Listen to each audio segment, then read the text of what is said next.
नमस्कार सम्पूर्ण साथीहरूलाई। यो हाम्रो वनरक्षकको अनलाइन लोकसेवा तयारी कक्षामा सम्पूर्ण साथीहरूलाई स्वागत गर्न चाहन्छु। र आज हामी चाहिँ यो हाम्रो यो वनरक्षक लुम्बिनी प्रदेशको वनरक्षकको पाठ्यक्रममा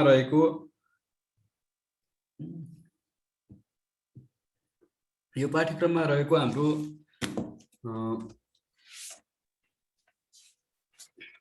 खण्ड 14 को हाम्रो बाँकी थियो। यो 19वटा खण्डहरू मध्ये हामीले चाहिँ सबै सम्पूर्ण खण्डहरूको चाहिँ एकपटक छलफल गरिसकेका छौँ। यो मध्ये हाम्रो खण्ड 14 चाहिँ बाँकी थियो, वन्यजन्तुहरूको आहार विहार सम्बन्धी भन्ने। यसको बारेमा चाहिँ आज हामी छलफल गर्छौँ। यसमा चाहिँ मुख्य रूपमा चाहिँ मुख्य वन्यजन्तुहरू को आहार विहार र यसको वासस्थानहरूको बारेमा चाहिँ हामी के गर्छौँ भन्दाखेरि छलफल गर्छौँ। नेपालमा पाइने मुख्य वन्यजन्तुहरू कुन वन्यजन्तुहरू हुन् हैन, र त्यसका वासस्थानहरूको बारेमा चाहिँ हामी छलफल गर्छौँ। र यसमा केही मैले नमुना प्रश्नहरू लिएर आएको छु। जस्तो एकमा नेपालमा बिरालोको कतिवटा प्रजातिहरू पाइन्छ? यो बिरालो परिवारमा पर्ने वन्यजन्तुहरूको चाहिँ कति प्रजातिहरू पाइन्छ? 5वटा, 7वटा, 11वटा, 15वटा। अनि अर्को 2मा तलका मध्ये कुन वन्यजन्तुलाई वातावरणीय राजदूत भनेर चिनिन्छ भनेको इन्भाइरोमेन्टल एम्बेसडर भनेर चिनिन्छ रे? बाघ, चितुवा, नीलगाई, हिउँ चितुवा। नेपालमा पाइने बाघको प्रजाति कुन हो? नेपालमा पाइने बाघको प्रजाति कुन हो? सुमात्रा बाघ, पाटे बाघ, साइबेरियन बाघ, चाइनिज बाघ। र एउटा भएछ है, यसलाई मिलाइहालौँ। अर्को सरी एकैछिन है, म यसलाई मिलाएँ। नेपालले सन् 2022 सम्म बाघको संख्या कति पुर्याउने लक्ष्य लिएको छ? हैन, नेपालले सन् 2022 सम्म बाघको संख्या कति पुर्याउने लक्ष्य लिएको छ? 200वटा, 250वटा, 300वटा, 350वटा। तलका मध्ये कुन प्रजातिको भालु नेपालमा पाइँदैन? एसियाली कालो भालु, खैरो भालु, काठे भालु र ध्रुवीय भालु। रातो पाण्डाको के भएछ, यो हाइलाइट भएछ है। अर्को, रातो पाण्डाको मुख्य चोरी निकासी हुने अङ्ग कुन हो भनेको हामी रेड पाण्डा भनेर चिन्छौँ। जसको मुख्य चोरी निकासी हुने अङ्ग चाहिँ कुन हो? हड्डी हो कि, पित्त हो कि, बिना हो कि, छाला हो? र अर्को, डल्फिन तलका मध्ये कुन समूहमा पर्दछ? माछा समूहमा पर्छ कि, उभयचर समूहमा, सरीसृप समूह वा स्तनधारी समूह? यो चाहिँ मैले केही नमुना प्रश्नहरू राखेँ र आज यहाँ चाहिँ यो नेपालमा पाइने मुख्य वन्यजन्तुहरूको बारेमा केही कुराहरू तपाईहरुका सामु राख्छु र केही नबुझ्नु भएन भने त्यसलाई छलफल गरौँला। जस्तो अब नेपालमा चाहिँ के छ भन्दाखेरि हाम्रो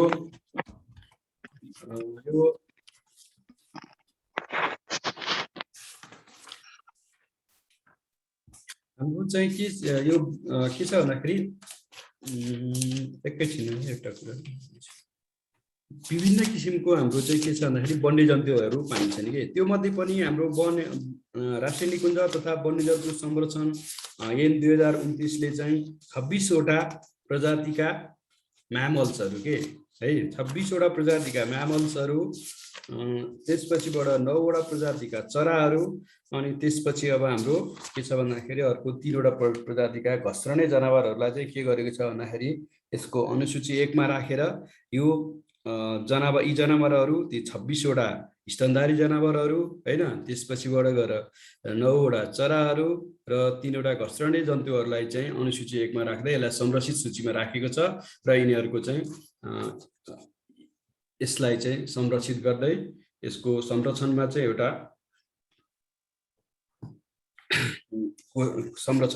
काम गर्दै आएको छ। र यस्तै अब विश्वमा पाइने विभिन्न प्रजातिहरू मध्ये नेपालमा चाहिँ स्तनधारीहरू 212 भन्दा बढी प्रजातिको स्तनधारी जनावरहरू पाइन्छ र 886 प्रजाति भन्दा बढीका चराहरू पाइन्छन् हैन 123 प्रजातिभन्दा बढीका घस्रने जन्तुहरू पाइन्छन्। 117 प्रजातिको एम्फिबियन अथवा उभयचर जनावरहरू पाइन्छ। 232 थरीका माछाहरू पाइन्छन् हैन। 6,664 प्रजातिका पुतलीहरू र 3,958 प्रजातिका मोथ भन्छ नि, पुतली जस्तै तर अर्को मोथ भन्ने हुन्छ, त्यो पाइन्छ। र विभिन्न 10,204 प्रजातिका किरा समूह किराहरू पाइन्छ भने माकुराहरू 175 प्रजातिका पाइन्छन्। यसरी नेपालमा पाइने यी वन्यजन्तुहरू मध्ये हामीले चाहिँ केही मुख्य वन्यजन्तुहरूको मात्र यहाँ छलफल गर्छौं र त्यसको चाहिँ विशेष गरी यो पाठमा चाहिँ के भनिएको छ भन्दाखेरि वन्यजन्तुहरूको आहार विहार सम्बन्धी भनिएको छ। अब यो वन्यजन्तुको आहार विहार भन्दाखेरि वन्यजन्तुले कस्ता आहार भनेको चाहिँ अब खानेकुराहरू हो, विहार भनेको चाहिँ के हो भन्दा यसको चाहिँ वासस्थान भयो के, कस्तो किसिमको वासस्थानमा बस्न रुचाउँछ त, ती कुराहरूको बारेमा चाहिँ केही कुरा गर्दै यसका यी प्रजातिहरूको नेपालमा के कति प्रजातिहरू पाइन्छन् र यसको चाहिँ संरक्षणको अवस्था कस्तो छ भन्ने कुराहरूको बारेमा चाहिँ केही मैले यहाँ लेखेर लिएर आएको छु। त्यसको बारेमा चाहिँ हामी छलफल गर्छौं। म्युट गर्नुस् है। र जस्तो अब ठुला बिराला प्रजातिहरू भन्छ कि बिरालो प्रजातिहरू, यो भनेको चाहिँ बिरालो प्रजाति भनेपछि चाहिँ के हो भन्दाखेरि बिरालो जस्तै देखिने बिराला जस्ता प्रजातिका जनावरहरू हुन्। जस्तो यो चाहिँ यसको चाहिँ नेपालमा फेलिडी भन्छ। फेलिडी परिवार भनेको चाहिँ फेलिडी भयो कि। जस्तो हाम्रो चाहिँ तपाईलाई कुनै पनि फर्म भर्दाखेरि अथवा उसमा चाहिँ कतै इङ्ग्लिस उहरुमा देख्नु भने तपाईको फ्यामिली नाम के हो भनेर भन्छ। हामीले नेपालमा थर भनिरहेको शब्दहरूलाई एउटा हाम्रो उसमा भन्दाखेरि फ्यामिली भने जस्तै त्यो फ्यामिली समूहमा के पर्ने जनावरहरू चाहिँ बिरालो परिवारमा चाहिँ कति भने 11 प्रजातिका जनावरहरू पाइन्छन्। यो जस्तो तिनीहरू के हो भने बाघ हो, जुन बाघलाई हामी के भन्छौँ भन्दाखेरि पाटे बाघ भन्छौँ, अंग्रेजीमा टाइगर हैन, र यसको साइन्टिफिक नाम प्यान्थेरा टाइगरिस भन्छ, प्यान्थेरा टाइगरिस भन्छ। र अर्को छ चितुवा, कमन लियोपार्ड भनिन्छ, जुन चाहिँ हाम्रो धेरै जसो यो पाइने जनावर पनि हो।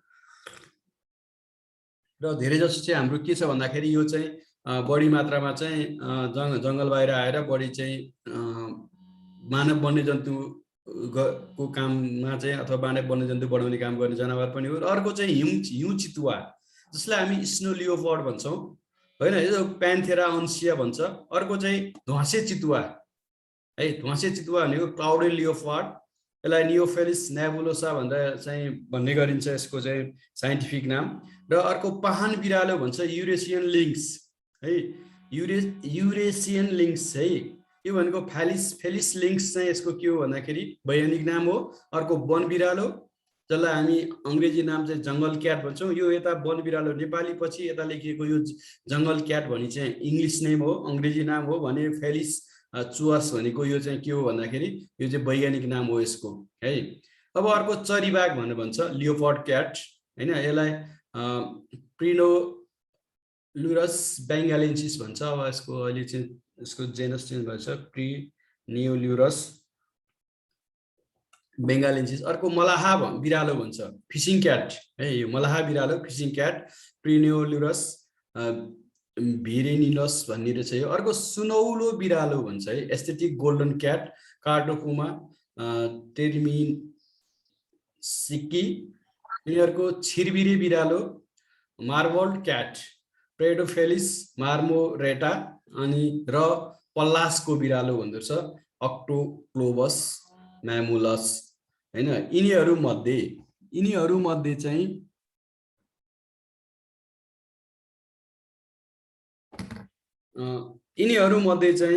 हैन बाघ, चितुवा र हिउँ चितुवालाई हामी ठुलो बिरालोको प्रजातिको रूपमा लिन्छौँ। यहाँ भएका बाघ, चितुवा, हिउँ चितुवा हैन लाई चाहिँ हामी ठुलो प्रजातिको रूपमा लिन्छौँ भने बाँकी 8 प्रजातिकालाई साना बिरालोको रूपमा चाहिँ चिनिन्छ। यी तीनवटाहरू चाहिँ मुख्य एकदमै त्यसको के भयो भन्दाखेरि ठुला प्रजातिहरू, यिनीहरू अलि ठुला पनि हुन्छन् यो साइज र यसको आधारमा।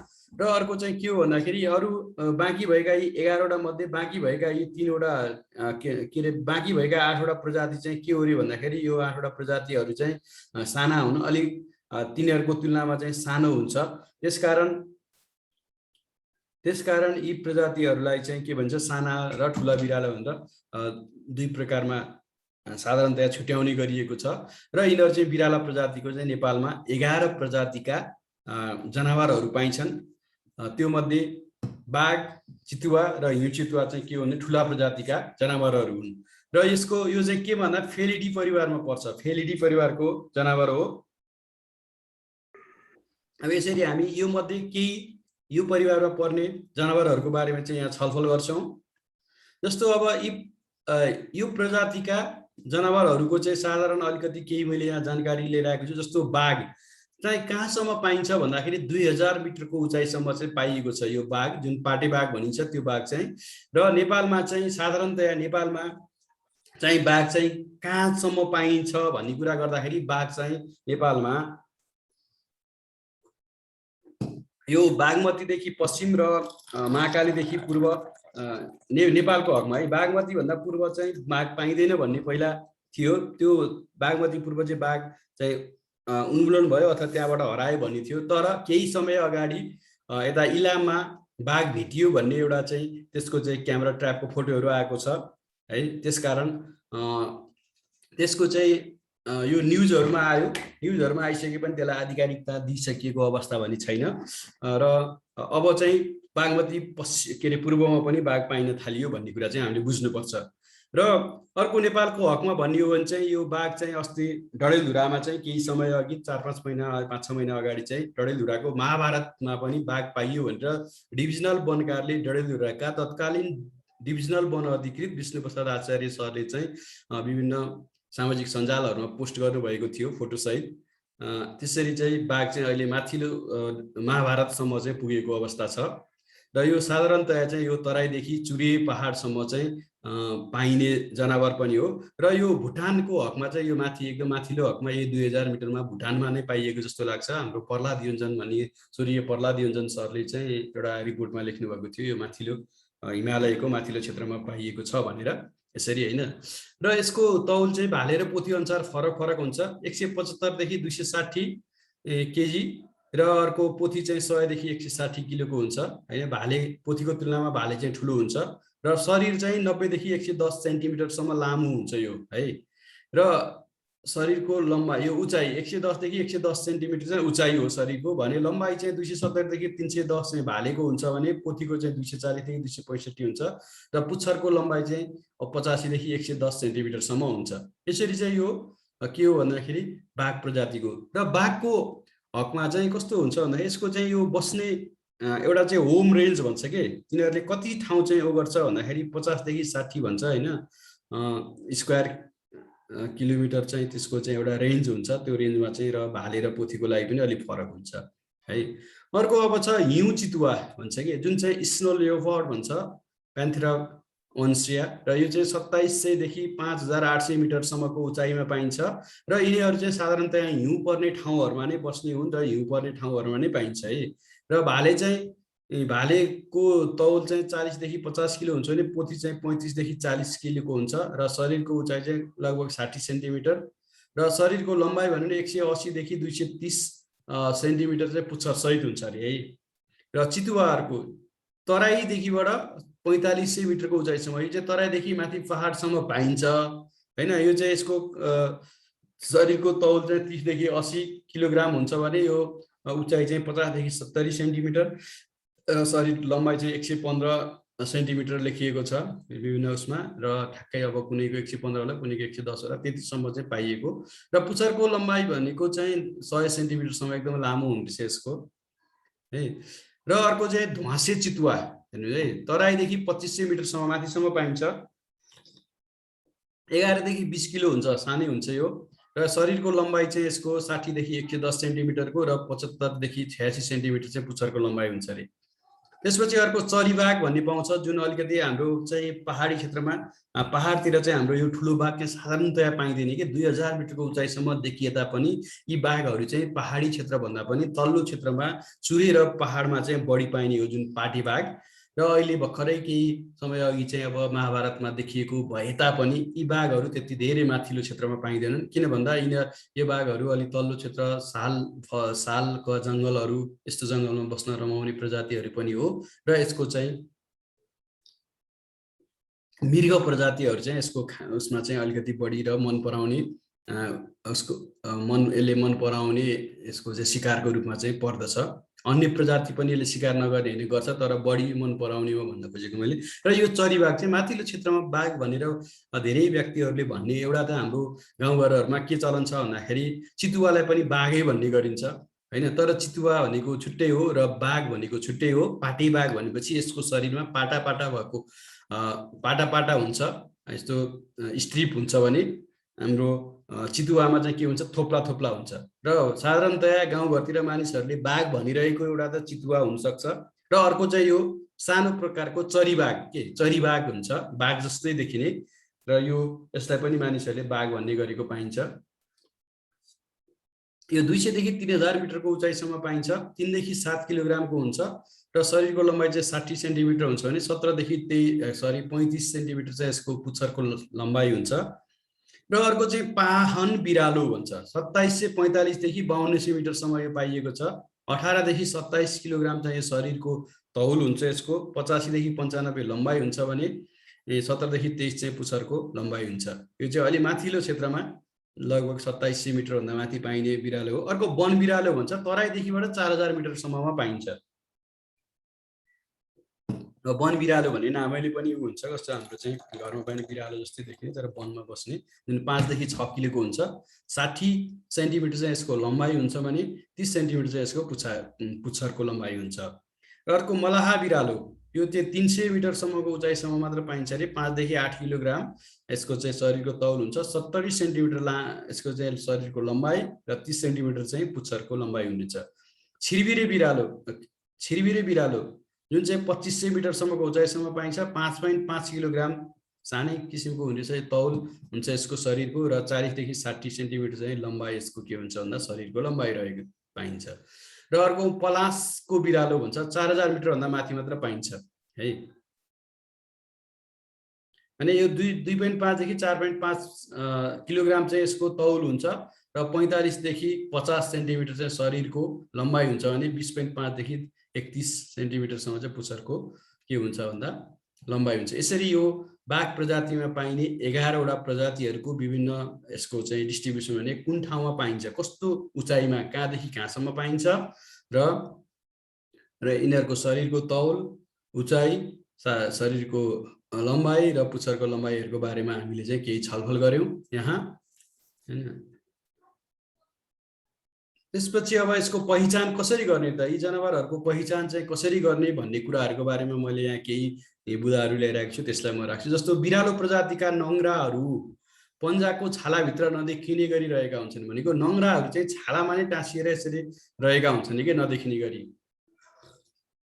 र जति बेला उनीहरूले शिकार गर्नुपर्छ त्यो बेलामा मात्र बाहिर निस्किन्छ हैन। भने कुकुर प्रजातिका नङ्ग्राहरू पन्जाको छालाभित्र लुकेर बसेका हुँदैनन्, सधैँ देखिन्छ। भनेको कुकुरहरू हुन्छ नि हाम्रो, कुकुरहरूको चाहिँ नङ्ग्राहरू चाहिँ बाहिरी देखि हुन्छ। तर यो बिरालो प्रजातिका बिरालोहरूको यिनीहरूको चाहिँ के हुन्छ अरे भने बिरालो प्रजातिका हामीले अघि 11वटा जनावरहरूको कुरा गऱ्यौँ, यिनीहरूको चाहिँ के हुन्छ अरे भन्दा यो चाहिँ पन्जाभित्र लुकेर बसेको हुन्छ र शिकार गर्ने बेलामा चाहिँ बाहिर निस्किन्छन् रे। तर कुकुर प्रजातिहरूको भित्रै बसेका हुन्छन्, सधैँ देखिन्छन्। अत मरेको वा जिउँदो बिरालो प्रजातिका जन्तुको पन्जामा नङ्ग्रा देखिँदैन, त्यही भएर मरेको वा जिउँदो यो प्रजातिको नङ्ग्रामा चाहिँ के हुन्छ के अरे के भन्छ, पन्जामा चाहिँ के गरिन्छ भन्दाखेरि नङ्ग्रा देखिँदैन। अनि बिरालो प्रजातिका जन्तुको दाँतको जरा भालु र कुकुर प्रजातिको दाँतको जरा भन्दा तुलनात्मक रूपमा सानो हुन्छ अरे। भनेको त्यो दाँतको जराहरू चाहिँ कस्तो हुन्छ भन्दाखेरि सानो हुन्छ अरे भालु यो कुकुरहरूको भन्दा है। अर्को बिरालो प्रजातिका नङ्ग्रा अर्धगोलाकार हल्का पहेँलो वा हल्का पहेँलो रातो रङका हुन्छन्। कुनै कुनै नङ्ग्राहरू अल्प पारदर्शी पनि हुन्छन् रे है। नङ्ग्राहरू चाहिँ कस्तो अर्धगोलाकार हल्का पहेँलो वा हल्का पहेँलो रातो रङका हुन्छन् रे। अल्प पारदर्शी भनेको अलिअलि त्यसबाट चाहिँ देखिने जस्तो कि पारदर्शी रूपमा जस्तो। अनि यसको खप्पर छोटो र गोलाकार हुन्छ भने कुकुर प्रजातिको लाम्चो परेको हुन्छ। अब के हुने भयो भन्दाखेरि यो बिरालो प्रजातिको खप्परहरू चाहिँ छोटो र गोलाकार हुन्छ, तर कुकुर प्रजातिहरूको कुकुरहरूको हेऱ्यो भने हाम्रो के हुन्छ, लाम्चो हुन्छ अरे। यसरी चाहिँ के गरिन्छ भन्दाखेरि यसको यो चाहिँ बिरालो हो अथवा कुकुर प्रजातिको हो भन्ने कुरा चाहिँ के गरिन्छ भन्दाखेरि चिन्न सकिन्छ। अब तपाईँले भोलि चाहिँ यदि वनरक्षक भएर जङ्गलमा जाँदाखेरि यस्ता किसिमका कुनै खप्परहरू देखिन्छन् के। यस्तो खप्परहरू देख्नुभयो, छोटो छ, गोलाकार छ भने के हुने भयो भन्दाखेरि यो चाहिँ बिरालो प्रजातिको हुने भयो। यो अघि हामीले छलफल गरेका 11वटा बिराला प्रजातिका जनावरहरू मध्ये अब बाघ, चितुवा र उसको हिउँ चितुवाको कुरा गर्ने हो भने चाहिँ के हुन्छ भन्दाखेरि यिनीहरूको चाहिँ ठुलो पनि हुन्छन्, यिनीहरू अरूभन्दा ठुला प्रजातिका पनि हुन् भने अरू चाहिँ साना हुन्। र यसरी चाहिँ छोटो र गोलाकार कुनै खप्पर भेटिन्छ, देख्नुहुन्छ भने त्यो चाहिँ के हुन्छ भन्दाखेरि यो बिरालो प्रजाति हो भन्ने कुरा चाहिँ हामीले पहिचान गर्न सक्छौँ। भने लाम्चो खालको छ भने यो चाहिँ अन्य किसिमको भालुहरू अथवा अन्य कुनै कुकुर प्रजातिहरूको चाहिँ हुन्छ, कुकुरको जस्तो देखिने प्रजातिहरू हुन्छ भन्ने कुरा चाहिँ हामीले अनुमान गर्नुपर्ने हुन्छ। तर अब यसको चाहिँ हामीले चाहिँ परीक्षण गरेर नै भन्नुपर्दा चाहिँ हामीले ल्याबमा लिएर आएर हेर्नुपर्ने नै हुन्छ, त्यस्तो किसिमको कुन जङ्गलमा भेटेका हड्डीहरू यस्तोको चाहिँ है। यसरी अब बिरालो प्रजातिका 28 देखि 30वटासम्म दाँतहरू हुन्छन् रे है। यसका दाँतहरू चाहिँ कति हुने भयो भन्दाखेरि 28 देखि 30वटासम्म चाहिँ दाँतहरू हुन्छन् भने कुकुर प्रजातिको चाहिँ 40वटा भन्दा बढी दाँतहरू हुन्छन्। भने अब यदि हामीले कुनै खपरहरू यस्तो चाहिँ जङ्गलमा भेट्दाखेरि त्यसको दाँतहरू छ भने त्यो हेर्दाखेरि 30वटा 28 देखि 30वटा छ भने यो बिरालोको हुने भयो भने 40वटा भन्दा बढी अथवा 40सम्मका अथवा 30वटा भन्दा बढी छ भने तिनीहरू चाहिँ अन्य प्रजातिहरू रहेछन् भन्ने कुरा चाहिँ हामीले चिन्नुपर्ने हुन्छ। र बिरालो प्रजातिमा टोक्ने दाँत इन्सिसर माथिल्लो र तल्लो बङ्गारा तीनवटा हुन्छ अरे है। इन्सिसर भन्छ यो। अब दाँतको डक्टरहरूले अझ यो बढी दाँतहरू अगाडिको दाँतहरूलाई चाहिँ यो नामाकरण गरिएको हुन्छ विभिन्न होइन, त्यो मध्ये यो अगाडिको लागि इन्सिसर भन्छ, जुन चाहिँ माथिल्लो र तल्लो बङ्गारामा 3वटा रे होइन।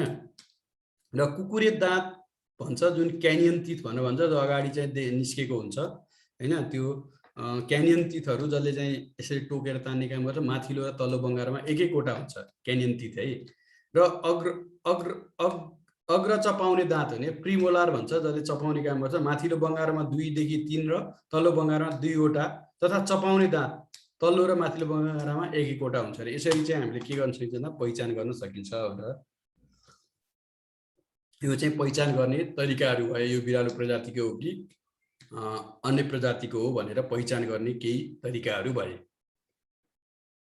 अब हामी चाहिँ यो बाघको बारेमा कुरा गरौँ, केही कुराहरू बाघको बारेमा। जस्तो बाघ चाहिँ बिरालो परिवारमा पर्ने मांसाहारी स्तनधारी जनावर हो भनेको यो चाहिँ मांसाहारी हो, स्तनधारी जनावर हो। र अघि मैले भने थिएँ बाघको शरीरमा जहिले पनि यहाँ देख्नुहुन्छ यो यस्तो किसिमको स्ट्रिप्सहरू हुन्छ, यो यस्तो किसिमको जहिले पनि यो खैरो तल सेतो यसरी चाहिँ यो स्ट्रिप्सहरू हुन्छ र अगाडिको अनुहार हेर्नुभयो भने यस्तै किसिमको हुन्छ। तर हाम्रो चितुवा, अहिले चितुवाको बारेमा हेर्दा देखिन्छ त्यसमा चाहिँ जिउमा शरीरमा थोप्लाहरू रहेका हुन्छन् के। र 19औं शताब्दीको अन्त्यसम्म विश्वमा 8 प्रकारका बाघहरू पाइन्थे। पहिला कति प्रकारको बाघहरू पाइन्थ्यो भन्दा विश्वमा पहिला चाहिँ 19औं शताब्दीको अन्त्यसम्म चाहिँ कतिवटा बाघहरू थिए भन्दाखेरि 8 प्रकारको बाघहरू चाहिँ पाइन्थ्यो हेर्नुहोस् है पहिला चाहिँ। तर ती बाघहरूमध्ये केही बाघहरू चाहिँ अहिले के भयो भन्दाखेरि लोप भइसकेका छन् है। 3 प्रकारको बाघहरू लोप भइसकेका छन्। हाल चाहिँ बाघका कति प्रकारहरू लोप भइसकेका छन् भन्ने कुरा परीक्षामा सोध्न सक्छ होइन। र अहिले 5 प्रकारका बाघहरू चाहिँ अस्तित्वमा छन् भनेको हाल चाहिँ कति प्रकारका बाघ चाहिँ विश्वमा पाइन्छन् भन्ने किसिमको प्रश्न पनि सोध्न सक्छ। र ती संसारमा पाइने त्यो 5 किसिमका बाघहरू मध्येको एउटा बाघ जुन पाटे बाघ भनिन्छ होइन, रोयल बेङ्गाल टाइगर पनि भनेर भन्छ यसलाई हो, यो पाटे बाघ चाहिँ नेपालमा पाइन्छ होइन, त्यो पाटे बाघ। र यसको पहेँलो रङको शरीरमा, यो पहेँलो रङको शरीरमा कालो रङका पाटाहरू हुन्छन्। यहाँ कालो रङको पाटाहरू छ, यसरी यो पाटा रहेको छ। तलको भाग यसरी सेतो यसरी यो छ होइन, यसरी चाहिँ यसरी यो सेतो यसरी रहेको छ, पाटाहरू यसरी हुँदै आएको छ हेर्नुहोस् होइन। र शरीर लामो तन्किएको हुन्छ, यसरी हेर्नु त यसरी लामो तन्किएको शरीर छ, यसरी यहाँदेखिबाट लगभग यहाँबाट यहाँसम्म छ। यसले चाहिँ अझ के भनेको यो उसलाई चाहिँ यो पुच्छरलाई चाहिँ यसरी तल गरेको छ होइन।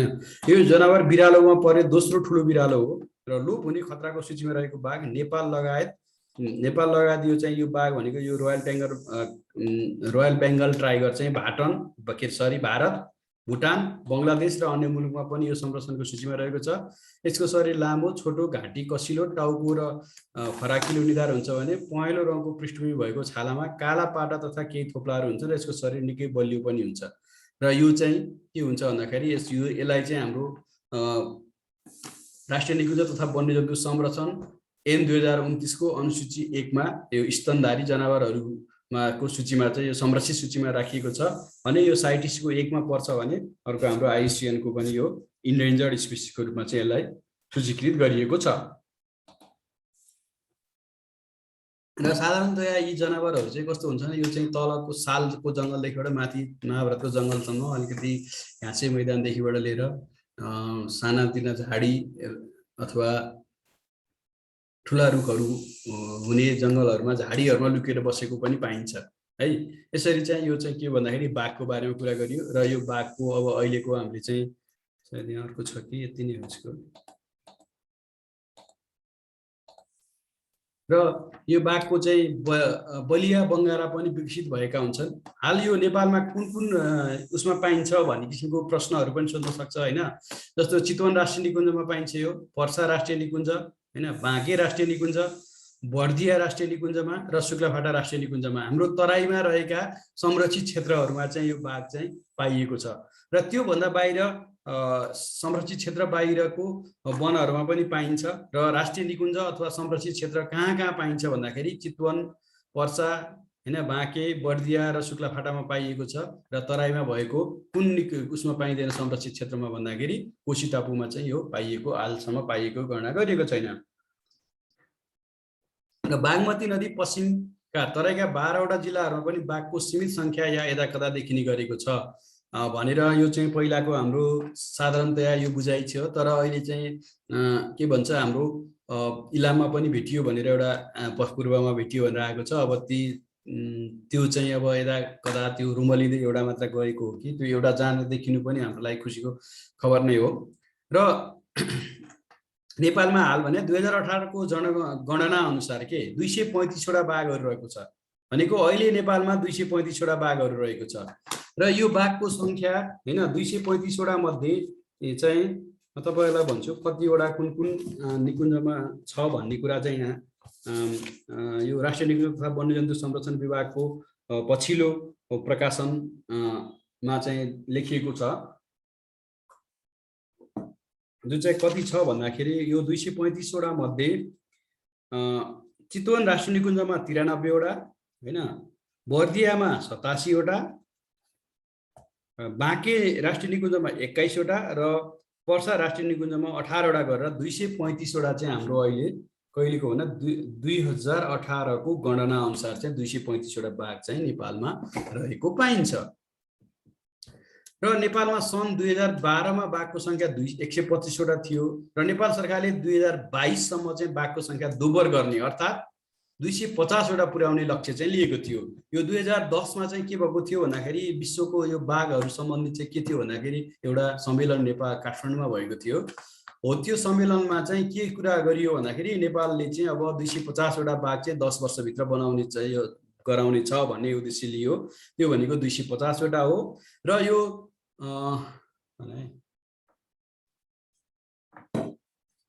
नेपालमा अथवा विश्वमा नै बाघ अन्तर्राष्ट्रिय बाघ दिवसको रूपमा पनि मनाउने गरिएको छ। जस्तो यो चाहिँ अन्तर्राष्ट्रिय बाघ दिवस भनेर पनि हामीले मनाउँछौँ। यसरी बाघ संरक्षणको लागि चाहिँ के गरिएको छ भन्दाखेरि यसलाई चाहिँ हाम्रो राष्ट्रिय निकुञ्ज तथा वन्यजन्तु संरक्षण ऐनको अनुसूची 1 मा राखेर संरक्षित सूचीमा राखिएको छ। त्यस्तै IUCN र CITES ले पनि यसलाई चाहिँ एउटा सङ्कटापन्न जनावर हो, यसको चाहिँ संरक्षण गर्नु अति नै आवश्यक छ भन्ने कुराले चाहिँ यसलाई चाहिँ आफ्नो उसमा सूचीमा सूचीकृत गरेको देखिन्छ। यसरी बाघको संरक्षणका प्रयासहरू चाहिँ गर्नको लागि चाहिँ हाम्रो नेपालमा चाहिँ के भएको छ, नेपालदेखि इन्डियामै यो फैलिएको छ। जस्तो तराई भूपरिधि परियोजना भनेर हाम्रो बागमतीदेखि पश्चिम को क्षेत्रमा चाहिँ के छ भने तराई भूपरिधि कार्यक्रम भनेर लागू भएको छ कि यो चाहिँ मुख्यतया बाघ संरक्षण गर्नको लागि भनेर लिएर आइएको एउटा कार्यक्रम हो। यसमा चाहिँ के गरिन्छ भने ल्यान्डस्केप भनेको भूपरिधि स्तरमा संरक्षणको काम चाहिँ गरिन्छ र यो भूपरिधि स्तरमा कोसँग भने स्थानीय जनता, नेपाल सरकार र संरक्षित क्षेत्र, नेपाल सरकार भनेको संरक्षित क्षेत्र यो बफर जोन भयो, यो सबै जनताहरूसित मिलेर के भन्छ जनसहभागिताको आधारमा भूपरिधि स्तरमा चाहिँ संरक्षणको कार्यहरू गर्ने र यो भूपरिधि स्तरमा चाहिँ के छ भन्दाखेरि एउटा देश मात्र नभएर यो इन्डियासम्मको सँग चाहिँ यसको लिङ्क छ। नेपाल र इन्डिया, नेपाल र भारतको सँग जोडिएका यो राष्ट्रिय निकुञ्ज संरक्षित क्षेत्रहरूलाई चाहिँ यसले चाहिँ के गरेको छ भन्दाखेरि व्यवस्थापन गरेको र एउटा लिङ्कको रूपमा गरेको छ। र यस्तै नेपालमा रहेका तराई क्षेत्रमा रहेका विभिन्न यो जैविक मार्गहरू जस्तो कञ्चनपुरको लालझाडी मोहना, त्यसपछि बर्दिया के भन्छ कैलालीको बसन्ता, त्यसपछिबाट बर्दियाको खाता होइन, यसरी कम्दी भन्छ दाङतिरको, अनि यो यहाँ हाम्रो चाहिँ चितवनमा चाहिँ के भन्छ अरे चितवनको नाम बिर्सिहाल्छु म कहिलेकाहीँ, यो चितवनमा भएको चाहिँ एकैछिन है, हाम्रो यो चितवनमा भएको चाहिँ के हो भन्दाखेरि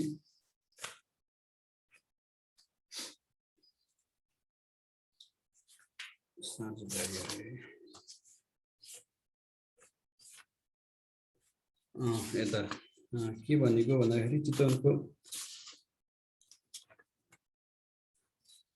बरणाबार होइन, यसरी यो क्षेत्रहरू चाहिँ हाम्रो यो जैविक मार्गहरू हुन् कि जैविक चाहिँ बाटोहरू हुन्। यी जैविक मार्गहरू चाहिँ यी जनावरहरूलाई चाहिँ आवाजात गर्न र यसलाई चाहिँ विचलन गर्न, यसलाई चाहिँ हिन्डुल गर्नलाई चाहिँ एउटा जैविक मार्गको रूपमा व्यवस्थापन गरेको छ। र यो इन्डिया र नेपाललाई पनि रहेका यो संरक्षित क्षेत्रहरूलाई चाहिँ एउटा जैविक मार्गहरूले जोड्दै यसरी चाहिँ यो ठुला यसरी यो के भन्छ बाघ प्रजातिहरूको चाहिँ संरक्षण गर्नको लागि उल्लेखनीय अहिले चाहिँ सुधार गरिएको छ। र 2012मा 125वटा भएको बाघ चाहिँ झन्डै अहिले हामी चाहिँ दोब्बर हुने स्थितिमा पुगिसकेका छौँ कि 2018मा आउँदाखेरि भने अब अहिले यसको लगभग गणना गर्ने भने लगभग हामी 250वटाको स्थितिमा पुगिसकेका छौँ भन्ने किसिमको आकलन पनि गरिएको छ। यसरी चाहिँ हामीले चाहिँ बाघ संरक्षणमा ठुलो एउटा चाहिँ के गरेका छौँ भने फड्को मारेका छौँ है। यो चाहिँ बाघहरूको बारेमा भयो। अब अर्को उसमा जाउँ, जस्तो हिम चितुवा भनेको स्नो लियोपर्ड भनिन्छ यसलाई, र यो प्यान्थेरा अन्सिया हो र यो चाहिँ के भन्छ माथिल्लो क्षेत्रमा पाइन्छ। जस्तो यसको चाहिँ फोटो चित्रमा पनि देखिन्छ, यो पनि एउटा ठुलो अलिकति भएको जनावर नै हो। र नेपालको संरक्षित 27वटा स्तनधारी, यो 27 होइन 26वटा हो। 27वटा भनेको चाहिँ के हो भन्दाखेरि एउटा प्रजाति, तपाईँलाई मैले पहिला पनि भनेको थिएँ, अनुसूचित 1मा परेको स्तनधारी जनावरहरू मध्ये एउटा प्रजाति जुन चाहिँ के भन्छ चाइनिज र इन्डियन सालक भन्छ के, यो चाहिँ एउटै जाति एउटै हो र यसको चाहिँ दुईटा प्रजातिहरू छ के, एउटा चाइनिज भयो अर्को चाहिँ भारतीय अथवा इन्डियन भयो। दुई प्रकारको म्यानिस पेन्टाडेक्टाइला र म्यानिस के भन्छ भन्दाखेरि म्यानिस भने चाहिँ यसको चाहिँ के भयो भन्दाखेरि प्रजाति भयो। र यो दुईटा प्रजाति चाहिँ हाम्रो के छ भन्दाखेरि राष्ट्रिय निकुञ्ज तथा वन्यजन्तु संरक्षण ऐनको अनुसूची 1मा रहेको छ। र त्यही भएर यो 27वटा हुन्छ, तर हामीले यो यसको जातिको हिसाबले भन्दाखेरि चाहिँ यो 26वटा हो र एउटाको 2वटाको हिसाबले गर्दाखेरि चाहिँ के छ भन्दाखेरि हाम्रो 27 देखिएको हो। यसरी 27वटा स्तनधारी वन्यजन्तुको सूचीमा परेको यस प्रजातिलाई वातावरणीय राजदूत भनेर चिनिन्छ। 27 लेख्ने कि 26 होइन 26वटा भनेर उसले एनमा लेखेको छ कि एनमा चाहिँ 26वटा जनावरहरूलाई संरक्षण सूचीमा राखिएको छ भनेको छ। र एउटा भनेको त्यो चाहिँ के हो भन्दाखेरि त्यसको उपप्रजाति मात्र हो कि एउटै त्यसलाई गनिन्छ कि त्यो दुईटा जातिहरू हो, तर त्यसको चाहिँ एउटै हुन्छ, त्यो 26 चाहिँ भनेर हामीले जानिन्छ यसलाई। र यसलाई चाहिँ यो उसलाई हाम्रो यो हिउँ चितुवालाई चाहिँ के भनेको छ इन्भाइरोमेन्टल इन्भेस्टर पनि भन्ने चलन छ अरे। नेपालको सन्दर्भमा चाहिँ जहाँ नाउरहरू हुन्छ, नाउर भनेको अलि माथिल्लो क्षेत्रमा पाइन्छ, त्यही चितुवाको बास हुन्छ भनेको नाउर चाहिँ यसको के हो भन्दा मुख्यतया यसले शिकार गर्ने जनावर हो। अन्य किसिमको जनावरहरू नगर्ने होइन, तर नाउर चाहिँ मुख्यतया यसले शिकार गर्छ। जहाँ चाहिँ नाउरहरू चाहिँ अलिकति माथिल्लो क्षेत्रमा अलि हिउँ पर्ने क्षेत्रहरू ढुङ्गा रकी एरियाहरूमा पाउँछ, अलि माथिल्लो एकदमै। कस्तो हुन्छ भन्दाखेरि त्यो एरिया त्यो क्षेत्रहरू चाहिँ अलिकति अन्य किसिमको प्रयोजनको लागि चाहिँ उपयुक्त नहुने वन तथा वाइल्ड लाइफ वन्यजन्तुको लागि मात्र हुने किसिमका क्षेत्रहरू हुन्छन्। त्यहाँ चाहिँ यस्तो यस्तो किसिमको क्षेत्रमा जहाँ नाउरहरू पाइन्छ त्यो ठाउँमा चाहिँ यो हिउँ चितुवाहरू पाइन्छ। त्यसरी त्यही हिउँ चितुवाको बास हुन्छ। यसको सबैभन्दा प्रिय आहार नै नाउर हो होइन। अन्य अन्य वन्यजन्तुहरू यसलाई सच्चाइ हालौँ, पछि फेरि खोज्दाखेरि पनि बिर्सिन्छ कि तपाईँहरूलाई दिनुपर्छ। अन्य वन्यजन्तुहरूमा झारल घोरल होइन, त्यो माथिल्लो क्षेत्रमै पाउने जनावरहरू नि झारल घोरल होइन, कस्तुरी मृग होइन, सरी के भयो फेरि यो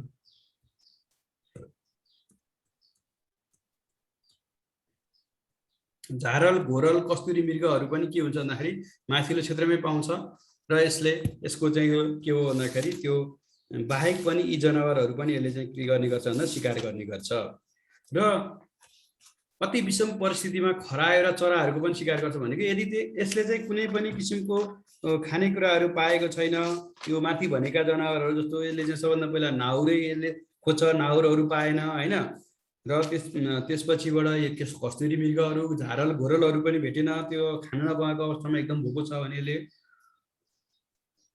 त्यो क्षेत्रमा पाइने केहरू पनि खान्छ अरे भन्दाखेरि यो खरायो तथा चराहरूको पनि शिकार गर्छ। त्यसै गरी यसले कहिलेकाहीँ घरपालुवा जनावरको समेत शिकार गर्ने गर्छ। हाल यो एसियाको 12 मुलुकमा पाइने दाबी गरिएको छ भने यो जनावर नेपालमा 2012 को गणना हुन्छ। यो चाहिँ 2012 पछि यसको त्यति धेरै गणना हुन सकिएको छैन। अलिकति कस्तो भन्दाखेरि विषम परिस्थिति भएको ठाउँ, एकदमै माथिल्लो क्षेत्र जहाँ हिउँ बढी ढाकिएको हुन्छ त्यस्ता ठाउँहरूमा बस्ने लुकेर बस्ने जनावर पनि भएको हुँदा त्यस्ता ठाउँहरूमा अलिकति गाह्रो पनि हुने, चिसो अत्यधिक चिसोको कारणले गर्दा क्यामेरा ट्र्यापहरूको रूपमा काम गर्दा पनि अलिकति गाह्रो हुने, त्यस्तो भएर यसको चाहिँ त्यति धेरै अरू जनावरको जस्तो चाहिँ गणना गर्न सकिएको रहन्छ। 2012 पछिको डेटाहरू चाहिँ खासै भेटिएन र त्यो बेलाको अनुसार चाहिँ 301 देखि अथवा 300 देखिबाट 400 वटा सम्ममा चाहिँ रहेको छ नेपालमा भन्ने अनुमान चाहिँ गरिएको रहेछ है। यसरी यो चाहिँ के भयो भन्दा माथिल्लो क्षेत्रमा हिउँ परेको ठाउँमा पाइने जनावर जहाँ चाहिँ अलिकति विषम परिस्थिति पनि हुन्छ त्यस्तो ठाउँको उसमा चाहिँ बस्न रुचाउँछ। यो हिउँमा बस्ने भएर पनि यसलाई हिउँ चितुवा भनेको हो। चितुवा जस्तै देखिने माथिल्लो क्षेत्रको चाहिँ हिउँहरूमा बस्ने भएको पनि यो चाहिँ के हो भन्दाखेरि हाम्रो हिउँ चितुवा हो। अघि मैले विश्व बाघ दिवस, अघि मैले यो बाघको कुरा गर्दाखेरि एउटा भन्छु भनिरहेको थिएँ, बिर्सिएको छु। जस्तो हामीले चाहिँ विश्व बाघ दिवस चाहिँ कहिले मनाइन्छ भन्दाखेरि जुलाई 29, यो जुलाई 29मा चाहिँ विश्व बाघ दिवस मनाइन्छ है। यो हामीले लेखेको किताबमा अघिल्लो च्याप्टरमा चाहिँ एउटा थुप्रै कुराहरू यो जानकारी वन सम्बन्धी जानकारी राखेका छौँ, त्यसमा पनि छ।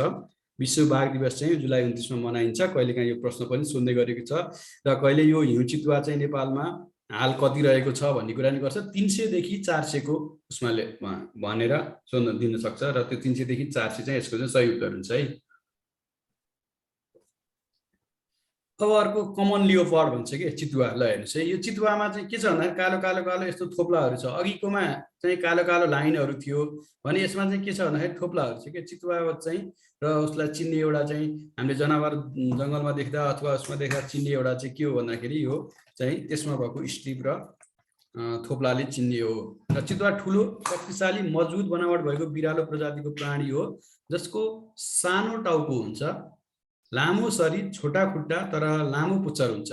यसको हल्का पहेँलो छालामा कालो औँठी जस्तो थोप्लाहरू हुने गर्छ र संसारमा चितुवा नेपाल लगायत भारत, म्यानमार, श्रीलङ्का, दक्षिण पूर्वी तथा पश्चिमी एसिया र अफ्रिकामा पनि पाइन्छ है। नेपालमा यसको सङ्ख्या र अवस्थाबारे विशेष अध्ययन नभए तापनि चितुवाको सङ्ख्या भौगोलिक बनावट अन्य ठुला बिरालो प्रजातिभन्दा धेरै बढिरहेको छ र अहिले चाहिँ के भइरहेको छ अरे भन्दाखेरि हामीले चाहिँ यो मध्य पहाडी क्षेत्रमा अथवा यसमा चाहिँ हामीले वन जङ्गल संरक्षण गर्दाखेरि हाम्रो वन जङ्गल अलिकति बढिरहेको छ। पहिला एकचोटि चाहिँ मेसिभ रूपमा हाम्रो डिफरेस्टेसन भन्छ कि होइन, वन चाहिँ काटिने क्रम थियो। जस्तो लगभग हाम्रो 36 सालको त्यो चुनावको बेलामा, 36 सालमा जति बेला बहुदल र निर्दलको चुनाव भएको थियो अरे नेपालमा, हामी सानै थियौँ हो, त्यो बेलामा चाहिँ नेपालको जङ्गलहरू त्योदेखि 46 सालसम्म आउँदा एकदमै नराम्रोसँग नेपालका जङ्गलहरू चाहिँ के भएका थिए भन्दाखेरि डिग्रेड भन्छौँ क्या हामी, त्यसको अवस्था एकदमै खस्किएको थियो, रुख धेरै काटिएका थिए। तर जब 50 सालपछि जब हाम्रो प्रजातन्त्र आयो 49 सालको वन ऐन बनिसकेपछि यो सामुदायिक वनको अवधारणा आइसकेपछि चाहिँ के भएको छ भन्दाखेरि हाम्रो यो मध्य पहाडी क्षेत्रदेखिबाट तराईको पनि यो भित्री मधेस देखि माथिका क्षेत्रहरूमा चाहिँ यो वनको संरक्षण भएर जङ्गल चाहिँ एकदम हुर्किएको छ कि व्यवस्थापन यद्यपि त्यसको व्यवस्थापन गर्नु आजको अब एकदम तड्कारो आवश्यकता छ र त्यसलाई चाहिँ हामीले व्यवस्थापकीय उसमा चाहिँ नलग्ने हो भने हाम्रो त्यो अवस्था चाहिँ राम्रो हुँदैन। अहिले हाम्रो पोल अवस्थामा पुगिसकेका जङ्गलहरू छन् भने त्यसलाई हामीले एकदमै राम्रो खालको काठ लिनको लागि त्यसलाई व्यवस्थापन गर्नु आवश्यक हुन्छ र यी क्षेत्रहरूमा चाहिँ बढी मात्रामा यो के छ भन्दाखेरि यो अहिले हाम्रो चितुवा कमन लियोपर्ड भन्छ यो चाहिँ बढिरहेको देखिन्छ र यता कता गाउँघरतिर पनि यो छिरेर के गर्छ भन्दा किन भन्दा त जङ्गलभित्र चाहिँ अलिकति जङ्गल चाहिँ बढे तापनि यसलाई खान पाइने यसलाई उपयुक्त हुने प्रकारका जुन जनावरहरू थिए यसले चाहिँ हन्ट गर्ने त्यो जनावरहरूको सङ्ख्यामा कमी नै छ के जसको कारणले गर्दा यो चाहिँ गाउँघरतिर छिर्ने गर्छ र गाउँघरमा छिरेर गाई बस्तुहरू मान्छेहरूलाई आक्रमण गर्ने पनि धेरै जसो चाहिँ यो चितुवाले देखिन्छ। जस्तो तपाईँहरू यसको धेरै ठुलो घटना चाहिँ हाम्रो तनहुँ जिल्लाको चाहिँ धेरै घटनाहरू आउँछन् र तनहुँमा धेरै नै यो चाहिँ बाहिर निस्केको छ र काठमाडौँ वरिपरि पनि यो अहिले यो शिवपुरीको जङ्गलहरूबाट बाहिर निस्केर एकचोटि त यो चितुवा चाहिँ बानेश्वरमै यो सङ्घमुलको एरियामाथि कतातिर एउटा घरमै को टोयलेटमै छिरेको थियो र यो यता गोठाटारतिर पनि कहिले यो चितुवा बाहिर आएर त्यहाँ पनि नियन्त्रण लिएको थियो। यसरी चाहिँ र अहिले यो यसरी यो मध्य वन जङ्गलको क्षेत्र बढ्दै गएको होइन संरक्षणले गर्दा र वन जङ्गलमा चाहिँ यसलाई उचित रूपमा खानेकुराहरू आहारको रूपमा नपाएको हुँदा यिनीहरू बाहिर निस्किने कारणले गर्दा मान्छेहरूले चाहिँ यसलाई चाहिँ मारेर यसको छालाहरू चाहिँ यो छालाको लागि चाहिँ एकदम हुन्छ होइन र जसको कारणले गर्दा यो छालाको लागि चाहिँ यसलाई मार्ने चलन पनि बढिरहेको हुँदा अहिले चाहिँ यो जनावर पनि अलिकति यसको चाहिँ थ्रेटमा छ भन्ने किसिमको कुराहरू अगाडि आइरहेको छ। तथापि यसलाई चाहिँ कुनै पनि संरक्षण सूचीहरूले अथवा उसले चाहिँ यसलाई चाहिँ संरक्षणको सूचीहरूमा चाहिँ राखिसकेको अवस्था पनि छैन। यसरी यो बाघको लागि बाघ पनि एउटा छालाको लागि चाहिँ मारिने जनावर हो। छालाहरू चाहिँ विभिन्न उसमा प्रयोग गर्नको लागि है अहिले आउँछ पनि यसमा। र अर्को चाहिँ यहाँ विभिन्न भालुहरूको बारेमा कुरा गर्दैछु म। जस्तो नेपाल अब भालुहरूको बारेमा कुरा गरौँ। यो बिरालो प्रजातिबाट हामीले चाहिँ मुख्य 3वटा बिरालो प्रजातिहरूको बारेमा चाहिँ छलफल गऱ्यौँ र यो चाहिँ संसारमा 8 प्रजातिको भालुहरू पाइन्छ अरे। अब तपाईँहरूलाई परीक्षामा संसारमा कति प्रजातिका भालुहरू पाइन्छन् भनेर सोध्न सक्छ र त्यो मध्ये नेपालमा कति प्रजातिको भालुहरू पाइन्छन् भनेर पनि सोध्न सक्छ। र नेपालमा चाहिँ 3 प्रजातिको भालुहरू पाइन्छन् हुन्छ। एउटा एसियाली कालो एस्थेटिक ब्ल्याक बियर होइन अर्चस टिबेटिनस भन्छ। अर्को खैरो रातो भालु अथवा यसलाई खैरो भालु पनि भन्ने गरिन्छ ब्राउन बियर अर्चस एक्टर्स र काठे भालु भनेको स्लथ बियर मेरोलस अर्सिनस भन्छ। यी 3वटै प्रजातिहरू चाहिँ के छ भन्दाखेरि यी 3वटा प्रजातिहरू चाहिँ के भन्दा यो कालो भालु एउटा यी 3वटा प्रजातिहरूमा कालो भालु अब कस्तो हुन्छ भन्दा कालो कलरको हुने र यसको रङ चिल्लो कालो हुन्छ। हेर्नुहोस् यो हेर्दाखेरि पनि यहाँ चिल्लो कालो छ र छातीमा सेतो वा हल्का पहेँलो भी आकारको भन्न खोजेको है। यहाँ हेर्नु पनि यहाँनिर देखिन्छ है भी आकारको हो यो हुन्छ। यसलाई म तपाईँहरूलाई दिँदाखेरि सच्याएर पठाउँला है पाउनु है यसलाई यहाँ सच्याइदिइहालौँ।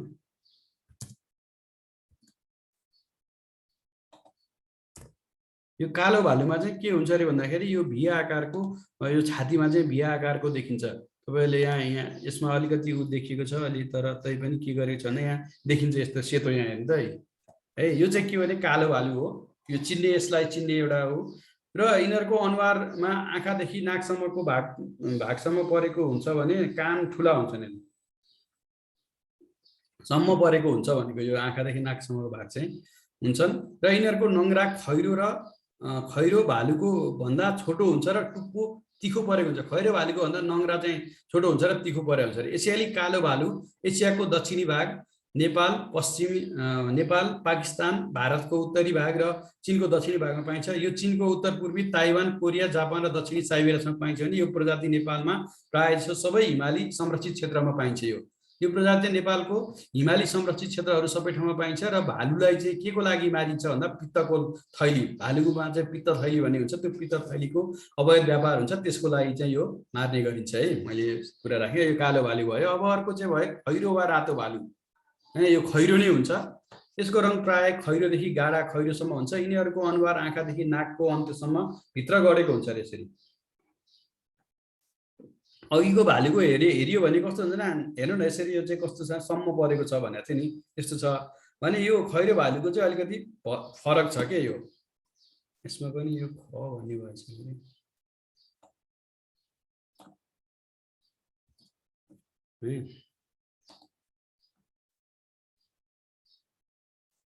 र यसमा भित्र गढेको हुन्छ र कान छोटो तथा गोलाकार हुन्छ, यसको छोटो छ हेर्नुहोस् यसरी हेर्दाखेरि। यो हाम्रो डलहरूको भालु भनेर बनाउनेको यस्तै यस्तै देव बनाएको हुन्छ, खैरो भालु जस्तो बनाएको हुँदो रहेछ। अनि यसको छातीमा सेतो भी आकार हुँदैन, छैन हेर्नुहोस् है, कुनै पनि भी आकार छैन। र खैरो भालु नेपालको उच्च हिमाली भेगमा पाइन्छ। यो चाहिँ अलि उच्च हिमाली माथि पाइने भालु हो। साथै माथिल्लो मुस्ताङ र गोर्खा जिल्लाको मनासुलु क्षेत्रमा यसको अभिलेखन गरिएको छ भने यो भालुहरू चाहिँ माथिल्लो मुस्ताङ र गोर्खा जिल्लाको क्षेत्रमा चाहिँ यसलाई चाहिँ हामीले रेकर्ड गरिएका छौँ भन्न खोजेँ। यसरी यो चाहिँ के भन्दा खैरो भालुको बारेमा मैले राखेँ। र अर्को काठे भालु भन्छ के यो, सरी काठे भालु भन्छ। यो शरीर कालो रङको बाक्लो र लामो रौँले ढाकिएको हुन्छ। यसको छातीमा सेतो भी आकार भने यस्तो यो चाहिँ यसरी भी जस्तै छ। यसको पनि सबैमा यो भएछ, आकारको चिन्ह हुन्छ होइन। यो नेपालमा पाइने अन्य दुईटा भालु प्रजाति भन्दा ठुलो हुन्छ। यो दुईटा अर्को हाम्रो चाहिँ प्रजाति भन्दा ठुलो हुन्छ र पहिले तराईको क्षेत्रका गाउँमा नचाउन प्रयोग गर्ने भालु पनि यही हो। र यो प्रजाति नेपालको तराई क्षेत्रमा मात्र पाइने गर्छ र नेपाल बाहेक काठे भालु उत्तरी अमेरिका, युरोप र एसियामा पाइन्छ। र यो तराईदेखि हाम्रो चुरे क्षेत्रसम्ममा पाइने यो भालुहरू हो। र यो पहिला हाम्रो गाउँतिर पनि के हुन्थ्यो भन्दाखेरि हामी सानो हुँदाखेरि चाहिँ प्रत्येक वर्ष चाहिँ यो हिउँदको समयतिर अथवा कुनै समयमा मानिसहरूलाई चाहिँ यो बिरामी भएर त्यो बोकेर ल्याउने चलन थियो कि अलिकति यो माथिल्लो चुरे क्षेत्रबाट। अनि के भएको भन्दा भालुले आक्रमण गरेको भन्थे के, त्यो भालु त्यो क्षेत्रमा टन्न भालुहरू पाइन्थ्यो भने यो जङ्गल विनाश का कारणले गर्दा यो भालुहरू चाहिँ कस्तो छ भन्दा अहिले चाहिँ एकदमै कम मात्रामा पाइरहेको अवस्था पनि छ। यद्यपि नेपालको कुनै पनि कानुनहरूले यसलाई चाहिँ संरक्षणको सूचीमा राखिसकेको छैन। तैपनि अहिले चाहिँ यो अब वन जङ्गलहरू अलिकति संरक्षण हुने क्रमले गर्दा फेरि यिनीहरू चाहिँ बढिरहेको चाहिँ पाइन्छ। यसरी नेपालमा 3 प्रकारका भालुहरू पाइन्छ।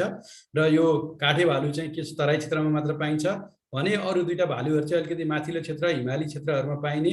र यो खैरो भालु चाहिँ कहाँ पाइन्छ अरे भन्दाखेरि चाहिँ हाम्रो खैरो भालु चाहिँ मनासुलु र गोर्खाको उसमा मनासुलु क्षेत्र र मुस्ताङमा चाहिँ यो रेकर्ड गरिएको छ भन्छ। यस्ता कुराहरू चाहिँ तपाईँहरूलाई परीक्षामा सोध्न पनि सक्छ है। अब भालुको अवैध व्यापार के कारणले हुन्छ भन्दा मुख्यतः पित्त थैलीको लागि हुन्छ, अघि पनि मैले भने। र भालुको पित्त आयुर्वेदिक होइन तिब्बती र परम्परागत औषधिकामा प्रयोग हुने भएकोले चाहिँ यसको अवैध व्यापार हुने भएको। भालुको छालाको लागि हुन्छ, मासु, बोसो, पन्जा, दाँत, नङ्ग्राको पनि अवैध व्यापार हुन्छ।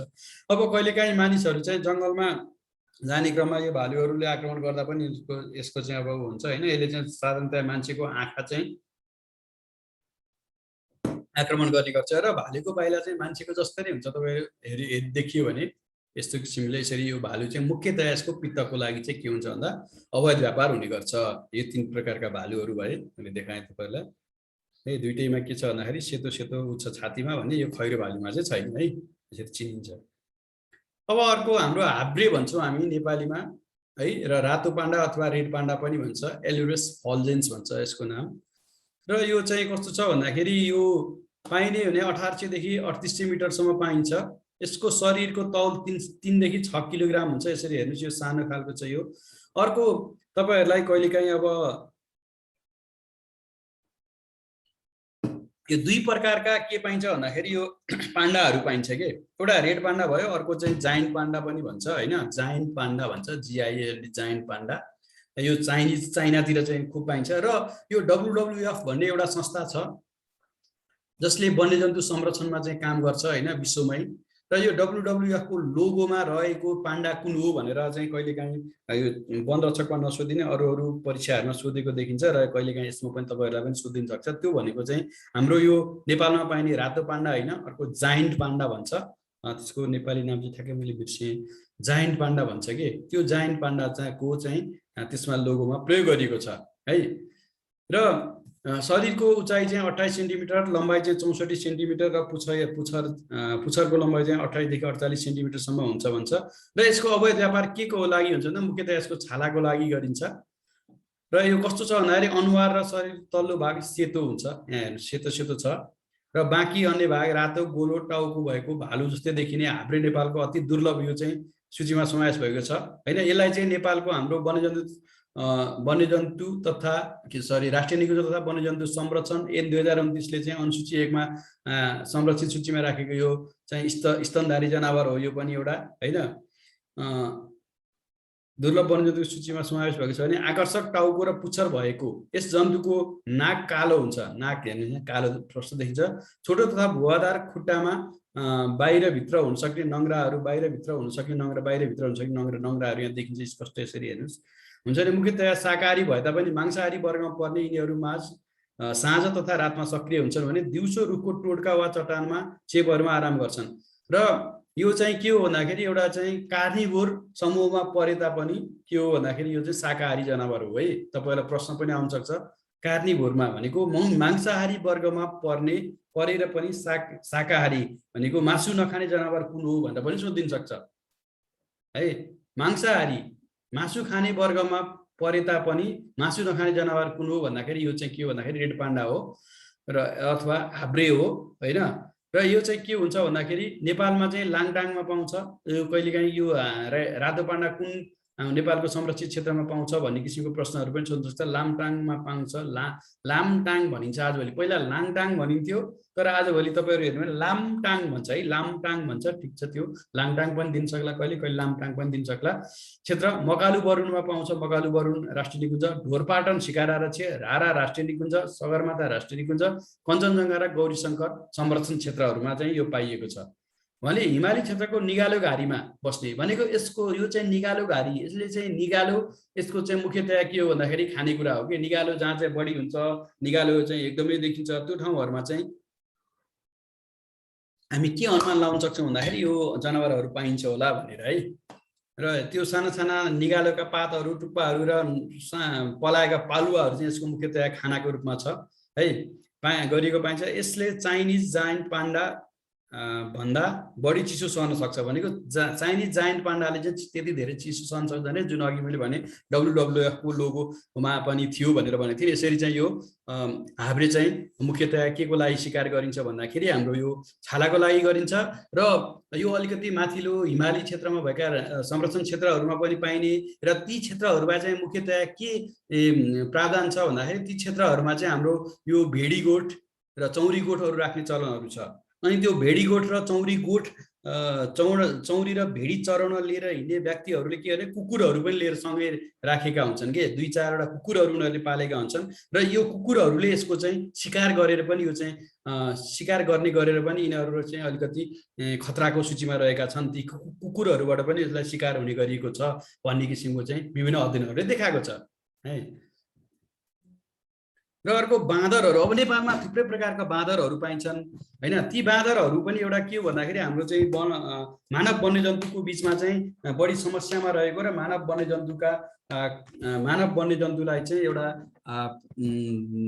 द्वन्द्व गराउने एउटा जनावर पनि हो कि यो चाहिँ बाँदरहरू है। र नेपाल जङ्गलको छेउमा हामीले लगाएका बाली नालीहरू चाहिँ के गर्छ भन्दाखेरि यिनीहरूले चाहिँ विनाश गरेर खाइदिने भाँच्ने गरेर धेरै नै हाम्रो चाहिँ क्षति गर्ने गरेको पाइन्छ है। र यसरी यो 5 प्रकारका यो फोटोमा देखाएको 5 प्रकारका यो बाँदरहरू चाहिँ नेपालमा पाइन्छ भन्ने चाहिँ विभिन्न अध्ययन अनुसन्धानहरूले देखाएको पाइन्छ। जस्तो नेपालमा लङ्गुर भनेको नेपाल लङ्गुर भन्छ। यो 1 2 यसरी छ यो हो जस्तो लाग्छ 1 2 3 4 5 यसरी चाहिँ यो छ हैन। लङ्गुर बाँदर तराईमा लङ्गुर तराई लङ्गुर भन्ने पाउँदो रहेछ। अर्को पश्चिमा लङ्गुर भने पश्चिमी क्षेत्रमा पाउने। अर्को आसामी पहरे बाँदर है। आसामी पहरे बाँदर भन्छ।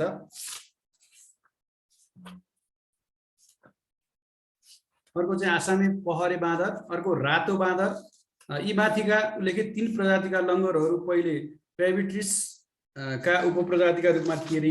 यो माथि गरेका मध्ये 3 वटा चाहिँ उपप्रजातिको रूपमा थिए रे। अब अहिले चाहिँ यसलाई चाहिँ प्रजातिको रूपमा नै लिएर आएर के गरेको छ भन्दाखेरि 5 प्रजाति चाहिँ नेपालमा पाइन्छ भन्ने कुरा चाहिँ यो बाँदरहरूको उसमा गरियो हैन। बाँदरहरूको चाहिँ 5 वटा प्रजाति, बाँदरका कति प्रजाति चाहिँ नेपालमा पाइन्छ भनेर पनि कहिलेकाहीँ सोध्न सक्ला हैन। बाँदरहरूको चाहिँ 5 वटा प्रजातिहरू गरिन्छ। यिनीहरू चाहिँ के हुन्छ भन्दाखेरि मुख्यतया यिनीहरू जङ्गलमा पाइने कन्तमूलहरू हैन, पातहरू, जङ्गलमा पाइन्छ नि त्यो जङ्गली फलहरू जस्तो अमलाहरू, अन्य किसिमको फलहरू, यस्तो किसिमको फलहरू चाहिँ खाने गर्छन् यिनीहरू र रुखहरूमा दौडने हिँड्ने गर्ने र अर्को चाहिँ के गर्छ यिनीहरू भन्दाखेरि मानिसहरूको बस्तीहरूमा पसेर बढी विनाश गर्ने र चाहिँ भएका खानेकुराहरू खाने जस्ता कामहरू चाहिँ के गर्छन् भन्दाखेरि यिनीहरू यो जनावरहरूले गर्ने गरेको पाइन्छ।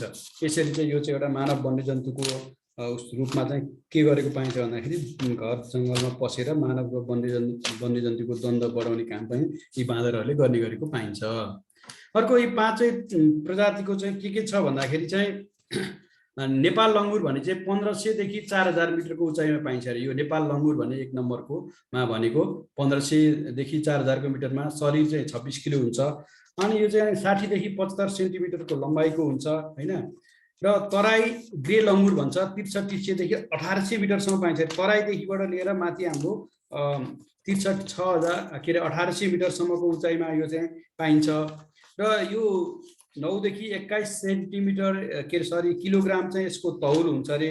अनि अर्को चाहिँ यसको चाहिँ के छ भन्दाखेरि 60 देखि 75 उचाइ के छ भन्दाखेरि यसको चाहिँ शरीरको लम्बाइ हुन्छ।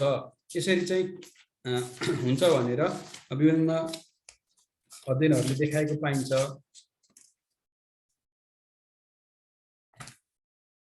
र अर्को पश्चिमा लङ्गुर भन्छ 2000 देखि 4000 मिटरको उचाइमा अलि माथिल्लो क्षेत्रमा पाउने, यो 60 देखि 75 सेन्टिमिटर यसको लम्बाइ हुन्छ शरीरको भनेछ। अर्को पहरे बाँदर भन्छ 200 देखि 2750 मिटरको उचाइसम्म पाएको, 4.6 देखि 12 किलोग्रामसम्म यसको तौल हुन्छ र 44 देखि 68 सेन्टिमिटर शरीरको लम्बाइ र 17 देखि 29 सेन्टिमिटर चाहिँ यसको पुच्छरको लम्बाइ हुन्छ।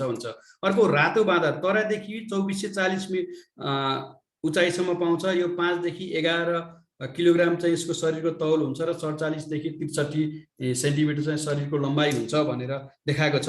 यसरी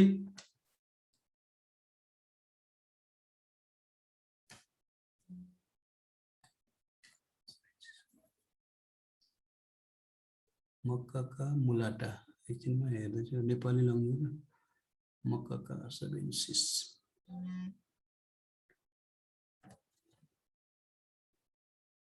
सरी। अब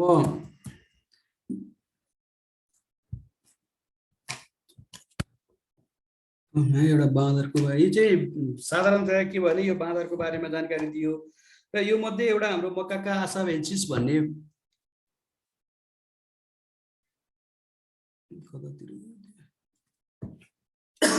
चाहिँ के हो भन्दाखेरि यो चाहिँ हाम्रो नेपाल राष्ट्रिय निकुञ्ज तथा वन्यजन्तु संरक्षण ऐन अनुसार चाहिँ संरक्षित सूचीमा परेको चाहिँ बाँदर हो के। आसामी रातो बाँदर भन्छ, जुन यो रातो बाँदर भनेको छ नि हामीले, यो रातो बाँदर चाहिँ हैन मक्काका मुलाटा भन्ने रहेछ यसको अहिले नाम फेरि होला सायद। यसरी यो चाहिँ के हो भन्दाखेरि हाम्रो संरक्षण सूचीमा परेको जनावर हो। र अब अर्को कुरा गर्दा हाम्रो चाहिँ यो सोस भन्छ, डल्फिन पनि भन्छौँ हामी हैन। यो डल्फिन पनि के छ भन्दाखेरि हाम्रो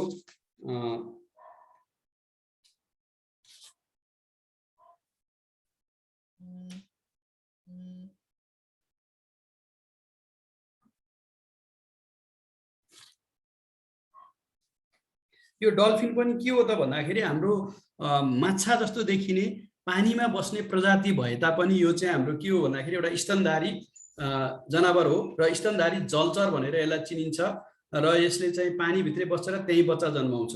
र यो जनावर पनि के हो भन्दाखेरि हाम्रो राष्ट्रिय निकुञ्ज तथा वन्यजन्तु संरक्षण ऐनले चाहिँ अनुसूची 1 मा राखेर संरक्षित स्तनधारी जनावरको रूपमा रहेको छ र जलमा बस्ने अथवा पानीमा बस्ने एउटै मात्र यो चाहिँ के हो भन्दाखेरि हाम्रो संरक्षित सूचीमा रहेको स्तनधारी जनावर हो। र सोच चाहिँ नेपाल, भारत, बङ्गलादेश गङ्गा रिभर डल्फिन पनि भन्दो रहेछ, गङ्गाज रिभर डल्फिन भन्दो रहेछ इङ्ग्लिस नेम, अथवा प्यालेस्टिका गेङ्गेटिका भन्छ। नेपाल, भारत, बङ्गलादेश र पाकिस्तानका रैथाने हुने यिनीहरू है। नेपाल, भारत, बङ्गलादेश र पाकिस्तान यो 4वटा देश बाहेक अन्त पाइँदैन। यो देश यी 4वटा देशमा मात्र पाइने यो 4वटा देशका रैथाने हुन्। यो तराईका ठुला नदीहरू नेपालमा कोशी, कर्णाली, नारायणी र मोहना नदीमा पाइन्छ। र विशेष त अहिले चाहिँ हाम्रो यो कोशी र नारायणीमा त्यति धेरै डल्फिनहरू छैनन्, एकदमै कम मात्रामा होला। र कर्णाली र मोहनामा चाहिँ अलिकति बढी मात्रामा पाइन्छ। र नदीमा पानीको मात्रा के घट्नु भनेको पानीको चाहिँ मात्रा घटेर माछा मार्दाखेरि जालीहरूमा मान्छे विभिन्न किसिमको जालीहरू प्रयोग गर्दा त्यसमा अड्किनु होइन, अड्किएर मर्नु अथवा मारिनु र पानीहरू दूषित। यो चाहिँ एकदमै स्वच्छ र सफा पानीमा बस्न रुचाउने जनावर हो के, त्यही भएर यो चाहिँ पानीहरू प्रदूषित हुनु, बाँध बाँधेर तलमाथि भनेको बाँध बाँधिसकेपछि पानीको मात्रा घट्नु र त्यो तलबाट माथि के बाँध बाँधेपछि यो तल भएको तलै भयो, माथि भएको माथि नै भयो। त्यो कारणले गर्दा यसको वंशाणुगत सम्पर्क चाहिँ भएन के, भनेको यो एउटै प्रजातिहरूमा चाहिँ अब एउटैबाट जन्मेको प्रजातिहरूमा चाहिँ यिनीहरूको चाहिँ संसर्ग भएर र यिनीहरूको चाहिँ के भयो त भन्दाखेरि यो वंशाणुगत गुण चाहिँ हरास हुँदै गयो भन्छ के। जस्तो हाम्रो एउटा हिन्दू धर्म अनुसार अथवा उसमा चाहिँ के भनिन्छ भन्दाखेरि दाजु बहिनी अथवा दाजुभाइहरूसित बिहा गर्नु हुँदैन भन्ने कारण चाहिँ के हो त भन्दाखेरि त्यसको वैज्ञानिक कारण छ कि हामी चाहिँ एउटै उसबाट आएकोहरूमा चाहिँ एउटै किसिमको जिनहरू हुन्छ, वंशानुगत गुणहरू हुन्छ के। अनि त्यो एउटै गुणहरू भएको बिचमा चाहिँ के भन्छ संसर्ग भएर अथवा बिहे भएर बच्चा जन्यो भने त्यसबाट आउने चाहिँ वंशानुगत गुणहरू चाहिँ राम्रो हुँदैन भन्छ कि। त्यही भएर अन्य किसिमको जाति अथवा प्रजातिसित यदि तिनीहरूले चाहिँ उ गर्यो विवाहबारी भयो भने अलि राम्रो किसिमको प्रजाति आउँछ भन्ने कारण चाहिँ यो एउटा हो कि। त्यही भएर यो वंशानुगत गुण चाहिँ के हुन्छ भन्दाखेरि यिनीहरू चाहिँ तलमाथि हुँदाखेरि यो बाँधहरू बाँधेपछि तलकोबाट माथि जान पाएन, त्यसै कारणले गर्दा यसमा समस्या आएको छ वंशानुगत गुणहरूले गर्दाखेरि भन्ने चाहिँ यो चाहिँ हाम्रो राष्ट्रिय निकुञ्ज तथा वन्यजीव संरक्षण ऐनको अनुसूची 1 मा परेको स्तनधारी जनावर हो है, यसरी बुझ्नुहोस्। अर्को अब मृग प्रजातिहरू छ कि विभिन्न किसिमको यो मृगहरू पाइन्छ। यो मृग प्रजातिमा पनि के भनेको छ भन्दाखेरि नेपालमा सर्विडी भन्छ, दुईटा परिवारको मृगहरू पाउँछ। एउटा सर्विडी परिवार भन्छ जसको 5 वटा छ कि, यहाँबाट यो स्यामर भन्छ, यो जरायो। त्यसपछिबाट यो चित्तल भन्छ नि हामी। सबैभन्दा यो मृग परिवारमा सबैभन्दा ठुलो भनेको यो साम्बर भन्छ हैन, र सबैभन्दा सुन्दर भनेको यो चाहिँ के भन्छ भन्दाखेरि चित्तललाई भन्छ कि। कहिलेकाहीँ एकदम मृग परिवारको सबभन्दा सुन्दर जनावर कुन हो भनेर पनि सोध्न सक्ला। यो टिका भएको र सबभन्दा बढी पाउने जस्तै यो जरायो चाहिँ सबैभन्दा ठुलो हुन्छ हैन, त्यसको चाहिँ भारी कति भारी छ यसको यो। त्यसपछि अर्को लगुना भन्छ, यो लगुना हक डियर भनेर भन्छ, अलिकति माथिल्लो क्षेत्रमा पाउने। अर्को चाहिँ रतुवा, राते पनि भन्छ यसलाई हैन, राते रतुवा पनि भनिन्छ। त्यसपछि 12 सिंगा भनेको यो हेर्नुहोस् है, यस्तो सिंगा।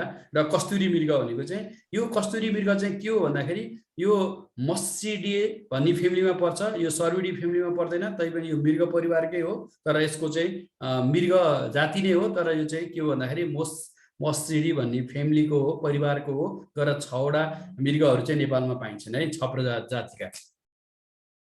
अब यसमा सरल कुरा गरौँ, यो जरायो नेपाल तथा भारतीय उपमहाद्वीपकै सबभन्दा ठुलो मृग हो, प्रजाति हो हैन, जरायो ठुलो प्रजातिको मृग हो यो हैन।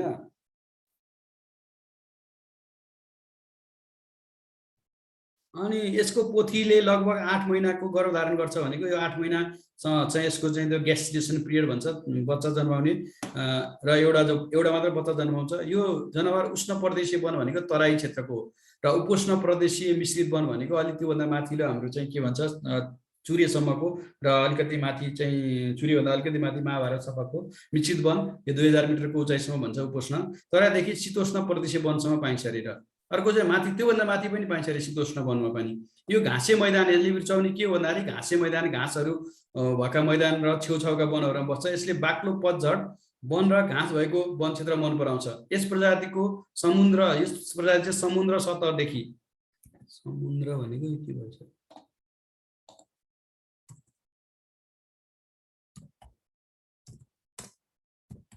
समुद्र सतहदेखि 75 मिटरदेखि कतिसम्म पाइन्छ अरे भन्दाखेरि 3000 मिटरको उचाइसम्म पाइन्छ अरे माथिल्लो भन्छ। यो उचाइसम्म चाहिँ के गर्छ भन्दाखेरि यो पाइन्छ अरे। यसरी चाहिँ यो के भयो भन्दाखेरि यो चाहिँ मैले जराएको बारेमा भने, यो जरायो चाहिँ मृग प्रजातिहरूमा पाइनेमा ठुलो जनावर हो। अर्को चित्तल है, यो चित्तल चाहिँ यो मृग प्रजातिको सबैभन्दा बढी परिचित पनि हो। र चित्तलहरूले पाटेबाघ, चितुवा वा अन्य कुनै मांसाहारी जनावर आफूलाई नजिक आएको खबर ढेडु बाँदरलाई गर्छ अरे। यो प्रजाति घाँसे मैदान र छेउछाउका वनहरूमा बस्छन्। घाँसे मैदानमै बसे पनि र छेउछाउको जङ्गलहरूमा सालको जङ्गलमै बढी बसेको पाइन्छ। र नेपालमा चित्तल सदाबहार, पतझड, खुल्ला घाँसे मैदान, तराईमा मैदान तराईका पूर्व कोशी टापुदेखि पश्चिम शुक्लाफाटासम्म पाइन्छ। त्यो बाहेक अन्य क्षेत्रमा पनि पाइन्छ। यो चाहिँ हाम्रो आरक्ष के अरे संरक्षित वनहरूमा सबै वनहरूमा पाइन्छ र अन्य त्यो बाहेकका जङ्गल यी क्षेत्रमा पनि एकदमै बढी मात्रामा पाइने जनावर भनेको यो मृग प्रजातिमा यो चित्तल नै हो है। अब लगुना भन्छ। यो लगुना भनेको चित्तलको दाँजोमा अलि होचो र पुड्को देखिन्छ अरे। यो अलिकति होचो र पुड्को देखिन्छ। भाले सानो तीनवटा हाँगा भएको सिङ हुन्छ अरे। यसरी 1 2 3 1 2 3 हेर्नु न, एउटा दुईटा तीनटा, दुईटा एउटा तीनटा, दुईटा एउटा तीनटा यसरी भालेमा है। यो भालेमा चाहिँ मात्र सिङहरू हुन्छ है। यसलाई एन्टेलर भन्छ यसको। र खतराको भान भएमा यसले पुच्छ ठाडो पार्दै र चित्तलको भन्दा सानो आवाज निकाल्दै घाँसे मैदानमा लुक्दै भाग्ने गर्छ। र यिनीहरू पनि घाँसे मैदान र घाँसे मैदानको वरिपरिको जङ्गलमा नै बस्ने जनावरहरू हुन् है। अर्को राते अथवा रतुवा भन्छ। अलिकति हाम्रो मध्य पहाडी भेगमा बढी मात्रामा पाइने जनावर चाहिँ यो रतुवा हो है। रतुवा र यो नेपालमा पाइने मृग प्रजातिमध्ये सबैभन्दा धेरै फैलावट भएको मृग हो। धेरै ठाउँमा पाइन्छ रे यो, जसको शरीर चहकिलो रातो खैरो रङको हुन्छ। तर धेरै जसो चाहिँ यो मध्य पहाडी क्षेत्रमा एकदमै मात्रामा बढी पाइने जनावर हो यो। अर्को बारहसिङ्गा भन्छ। हेर्नुहोस् है, यो बारहसिङ्गा र बारहसिङ्गा नेपाल भारत पाकिस्तानको रैथाने मृग हो। यो नेपाल भारत र पाकिस्तानको रैथाने मृग हो। नेपालको बर्दिया राष्ट्रिय निकुञ्ज र शुक्लाफाटा राष्ट्रिय निकुञ्जमा पाइन्छ यो है। र यो प्रजातिको मुख्य वासस्थान भनेको घाँसे मैदान र यसको वरिपरिका जङ्गलहरू नै हो।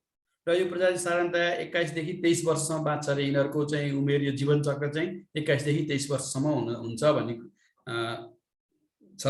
र सन् 2021 को गणना अनुसार चाहिँ यो शुक्लाफाटा राष्ट्रिय निकुञ्जमा 2272 र बर्दिया राष्ट्रिय निकुञ्जमा 2017 को गणना। यो 21 मा गरिसके रहेछ शुक्लाफाटामा भने बर्दियामा 2017 को अनुसार 79 भनेको 79 वटा गरी 2351 वटा चाहिँ अहिले चाहिँ हाल चाहिँ नेपालमा पाइन्छ भनेर वन्यजन्तु राष्ट्रिय निकुञ्ज वन्यजन्तु विभागको प्रतिवेदनले देखाउँछ। यसरी यिनीहरूको रङ चाहिँ खैरो हुन्छ भने शरीरको तल्लो भाग सेतो रङको हुन्छ। तल्लो भाग चाहिँ त्यो सेतो सेतो रङको हुन्छ अरे। यसको शिरमा 2 वटा सिङहरू हुन्छ। यसरी दुईटा भयो, एन्टेलर हुन्छ अरे। प्रत्येकमा 6 वटा हाँगा फाटेको हुन्छ अरे।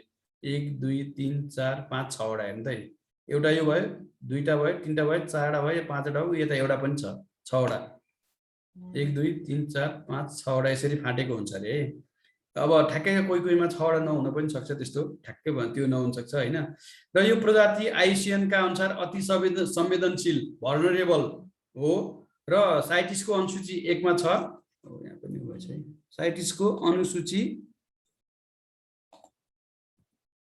1 मा रहेको छ भने, अनुसूची 1 मा रहेको छ भने साथै नेपालको राष्ट्रिय निकुञ्ज वन्यजन्तु संरक्षण ऐन 2029 को अनुसूची 1 मा पर्छ यो है।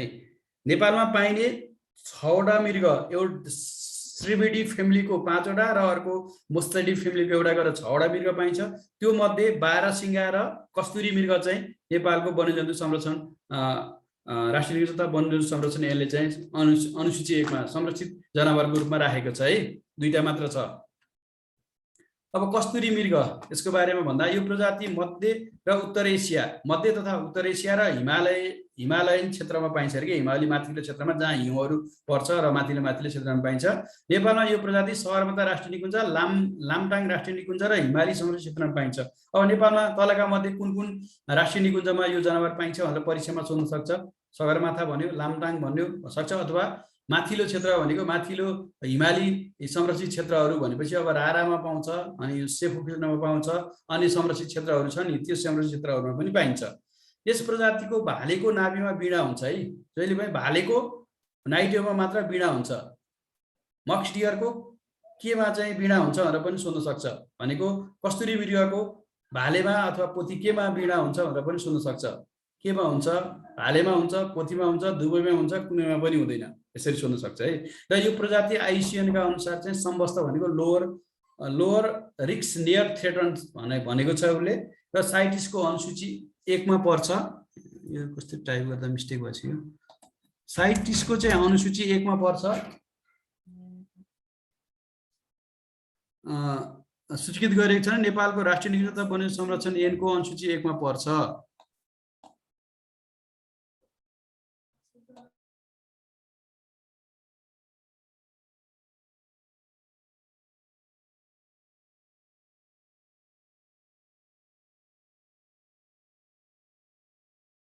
यसरी चाहिँ के छ भन्दाखेरि यो कस्तुरी मृगको बारेमा र मैले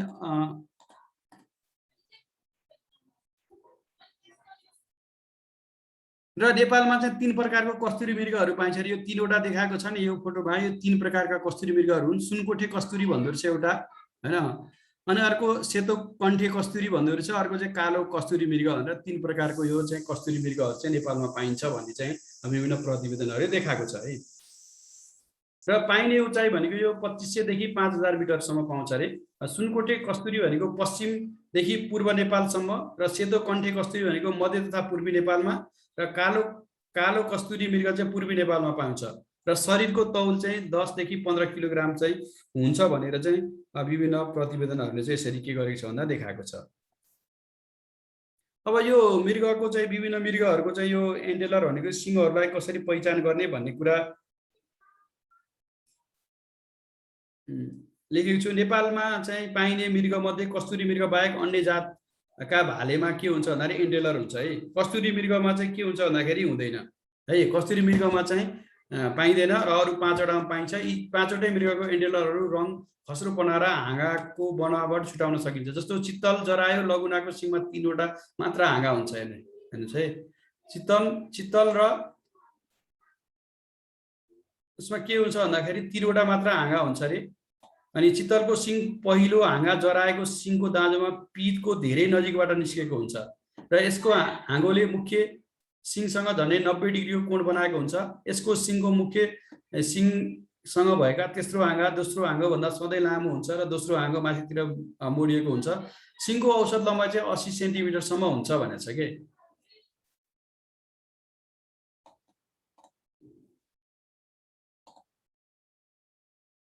है अर्को जराएको सिङ चाहिँ पहिलो हाँगोले मुख्य सिङसँग 90 डिग्री भन्दा कमको कोण बनाएको हुन्छ सामान्यतया यसको दोस्रो र तेस्रो हाँगो बराबर लम्बाइका हुन्छन् र सिङको औसत लम्बाइ चाहिँ 65 सेन्टिमिटरसम्म हुन्छ 65 सेन्टिमिटर हुन्छ लघुनाको सिङ दोस्रो हाँगो मुख्य निस्केको हुन्छ र यो हाँगो तलतिर मोडिएको हुन्छ सिङको औसत लम्बाइ 38 सेन्टिमिटर हुन्छ 12 सिङाको सिङ चाहिँ साधारणतया 6वटा हाँगा हुन्छन् हेर्नुहोस् है तर 5 वा 6 भन्दा बढी हाँगाहरू भएको पनि हुनसक्छ र सिङको औसत लम्बाइ 75 सेन्टिमिटरसम्म हुन्छ यसरी चाहिँ यो एन्टेलरहरू चिन्न सकिन्छ भन्ने कुराको मैले राखेँ एन्टेलर भनेको सिङलाई भन्छ र पहिचान कसरी गर्ने अरू जस्तो राते मृगको सिङ छोटो र 2वटा मात्र हाँगा भएको हुन्छ राते भनेको के हो त भन्दा राते भनेको चाहिँ हाम्रो लघुना भन्छ नि त्यो र के लघुना हैन राते भनेको चाहिँ के रे हाम्रो उसमा पाउने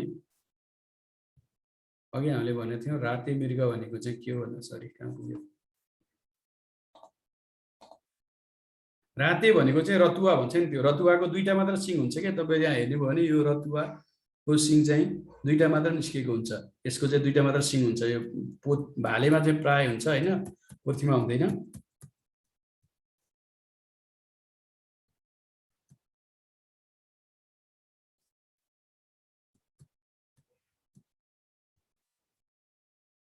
सरी र चित्तलको सिङ खस्रो अलिकति खाल्टाखुल्टी परेको गाडा खैरो रङको हुन्छ है जराएको सिङ धेरै खस्रो अलिकति खाल्टाखुल्टी परेको टुप्पोमा समतल भएको हुन्छ भने यसमा अलिकति सेतोपना भएको हुन्छ 12 सिङाको सिङ समतल सतह भएका हल्का पहेँलो रङको हुन्छ भने राते मृगको सिङ हल्का सेतो खैरो रङको हुन्छ यो राते भनेको चाहिँ रतुवा हो रङ भनेको भएछ के रङ यसरी चाहिँ यो हामीले चाहिँ यसमा चाहिँ के छ भन्दाखेरि यो विभिन्न मृग प्रजातिको सिङहरू कसरी चिन्ने भन्ने किसिमको कुराहरू राख्यौँ यो चाहिँ तपाईहरुलाई परीक्षामा त्यति धेरै यसबाट खासै त्यस्तो डिटेलमा नसोध्ला तर यो चाहिँ भोलि तपाईले सर्भिसमा जानुभयो जागिरी खानुभयो भने भोलि जंगलमा चाहिँ सिङहरू चिन्न चाहिँ काम लाग्छ र हाम्रो किताबमा पनि यो लेखिएको छ त्यसपछि अब हरिण प्रजाति भन्छ चाहिँ हरिण तथा अन्य प्रजातिहरू भनेर हामीले राखेका छौं जस्तो नेपालमा हरिण भनेर चिनिने चाहिँ मृग हैन मृगभन्दा फरक हो जस्तो यसलाई बोभिडी परिवार भन्छ बोभिडी परिवारको 11 प्रजातिको बारेमा यहाँ छलफल गरिएको छ जसमा कृष्णसार भन्छ एउटा ब्ल्याक बक भन्छौं हामी है यो चाहिँ मृग जस्तै देखिन्छ तर मृग हैन यसलाई हामी चाहिँ अब अर्को अंग्रेजी नाम भनियो भने चाहिँ एन्टिलोप भनिन्छ है एन्टिलोप है यसको वैज्ञानिक नाम पनि यहाँ छ एन्टिलोप सेरिफार्पा नीलगाई अर्को चाहिँ हैन नीलगाई चिरु त्यसपछि चौसिङ्गा त्यहाँबाट घोरल अर्को झारल थार भनेको हिमालय स्ट्र्यु भन्छ अघि त्यो माथिल्लो क्षेत्रमा पाइन्छ यो झारल घोरल थार हैन अनि अर्को गौरी गाई छ। अनि अर्को याक जङ्गली चौरी गाई र अर्को नायन भनेको नायन र अर्को चाहिँ अर्ना। यसरी यो चाहिँ के भन्दाखेरि बोभिडी परिवारमा पर्ने जनावरहरू यो परिवारको आधारमा यहाँ राखिएको हो। र यो चाहिँ एन्टिलोप सेर्भिकार्पा भनेको यो हाम्रो कृष्णसार भन्छ। यसको नामबाट चाहिँ हाम्रो के छ भने संरक्षण क्षेत्र पनि बनाइएको छ बर्दियाको खैरापुरमा। र यो बर्दियाको खैरापुरमा सबैभन्दा रहेको चाहिँ सबैभन्दा सानो के हो भन्दाखेरि संरक्षित क्षेत्र पनि हो। एकैछिन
यसरी 11वटा यो प्रजातिहरूको बारेमा चाहिँ यहाँ छलफल गर्ने यसको चाहिँ विस्तृत के भन्छ विस्तृत रूपमा नगरेर हामीले चाहिँ संक्षिप्त रूपमा चाहिँ केही कुराहरू अगाडि छलफल गर्छौँ है।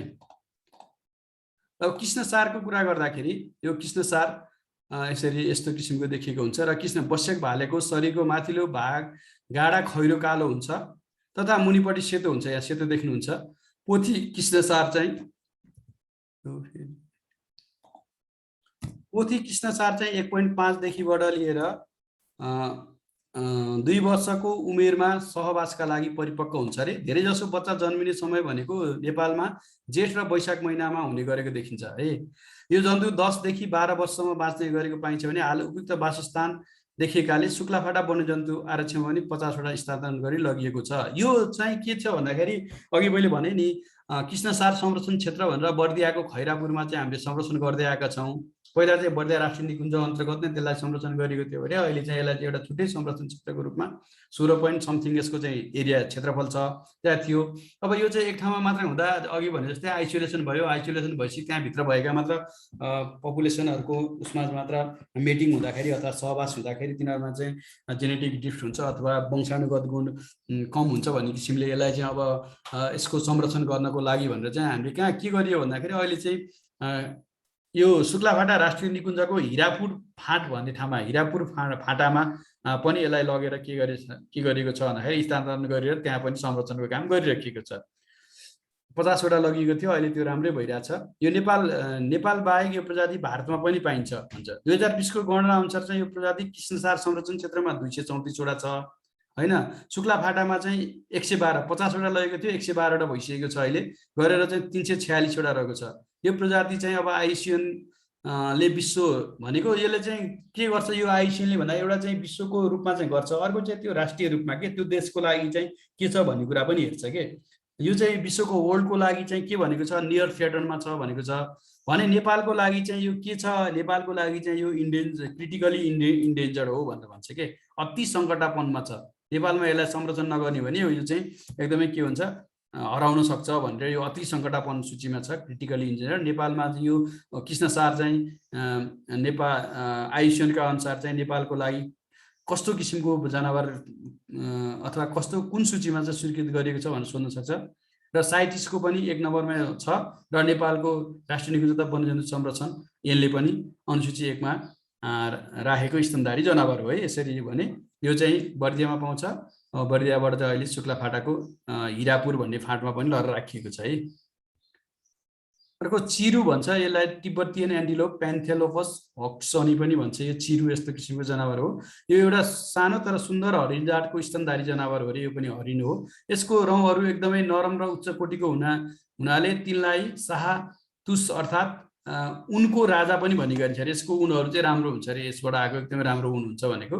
यसको तिब्बत यसको वितरण भनेको यो कहाँ कहाँ पाइन्छ भन्दा तिब्बती पठारभरि 3600 मिटरदेखि 5500 मिटरको उचाइसम्म पाइएको छ। नेपालमा यो प्रजातिको लागि नेपालको तिब्बतको सिमाना आसपासका क्षेत्रहरू विशेष गरी कर्णाली क्षेत्र, उत्तर पश्चिम भाग, मनाङ, मुस्ताङ, अन्नपूर्ण संरक्षण क्षेत्र, सेफुसुनो राष्ट्रिय निकुञ्ज यसका लागि उपयुक्त वासस्थान हो। तर यसको विस्तृत अध्ययन भने भएको देखिँदैन। र यो प्रजाति आइयुसिएन का अनुसार चाहिँ सङ्कटापन्न हो। यो भनेको इन्डेन्जर्ड एनिमल हो र साइटिसले 1 मा राखेको छ। नेपालको हाम्रो संरक्षण ऐन 2029 ले पनि के गरेको छ भन्दाखेरि यसलाई चाहिँ अनुसूची 1 मा नै राखेर संरक्षणको सूचीमा राखिएको छ। अर्को टेट्रासेरस क्वाड्रिकोर्निस भन्छ, यो चौका पनि भनिन्छ। यो चिरु एउटा सानो तर सुन्दर हरिण जातको वन्यजन्तु हो रे यो पनि। र यसका रौँहरू एकदम नरम र उच्च कोटिको हुने हुनाले यसलाई यसको कपी भएछ, दुईटा परेछ एकैछिन है, म हेर्छु कपी। त्यो स्लाइड बनाउँदाखेरि माथि स्लाइड कपी गर्दा त्यो उनी भइन्छ के।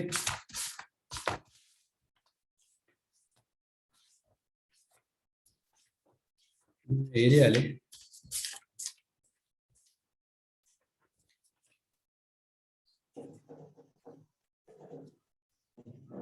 चिरु चौका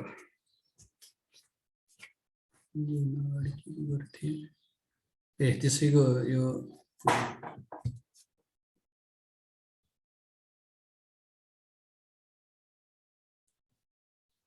अहिले गरिसकेको दोहोरिएको रहेछ यो चौका।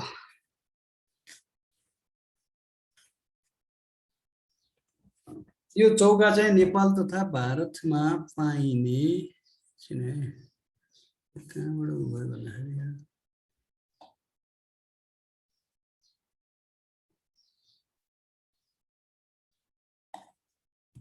यस्तो हो।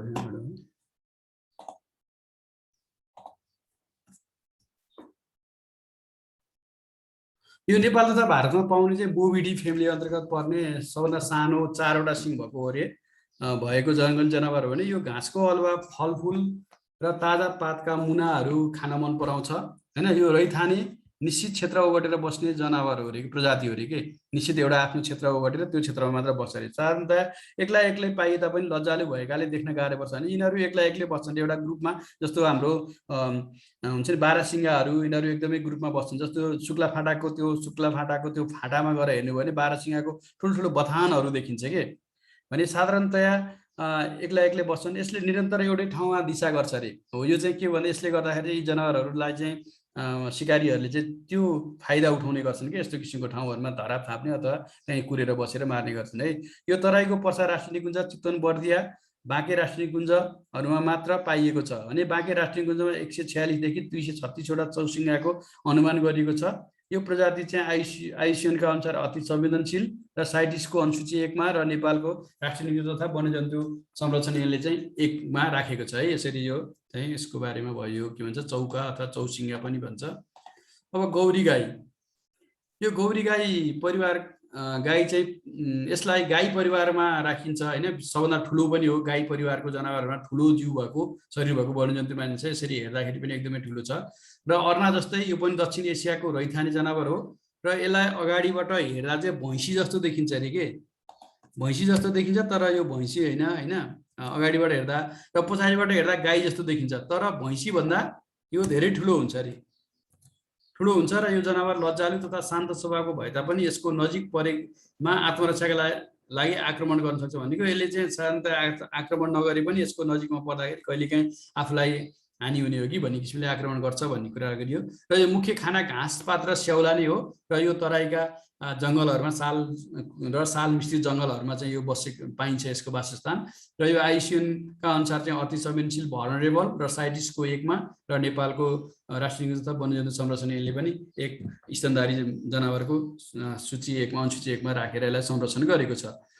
अर्को यो जङ्गली चौरी गाई भन्छ है, याक है। पहिले मुस्ताङ, डोल्पा, सगरमाथा क्षेत्रमा पाइने यसको अवस्था हाल एकिन थाहा छैन भने यो चाहिँ अहिले चाहिँ नेपालमा पाइन्छ कि पाइँदैन, कस्तो किसिमको के छ भन्ने किसिमले चाहिँ अहिले अलिकति यसको अवस्थाको बारेमा चाहिँ के छ भन्दाखेरि अज्ञात छ भन्ने कुरा गर्छ। र 71 मा प्रकृतिका साथीहरू नामक संस्थाका अध्ययनकर्ताबाट हुम्लाको लिमी क्षेत्रमा जङ्गली चौरी गाई फोटोसहित अभिलेखन गरेको थियो। एउटा चाहिँ हाम्रो प्रकृतिका साथी भन्ने संस्था छ, त्यो संस्थाले चाहिँ यो वन्यजन्तु सम्बन्धी चाहिँ अध्ययन अनुसन्धानहरू गर्ने गरेको छ।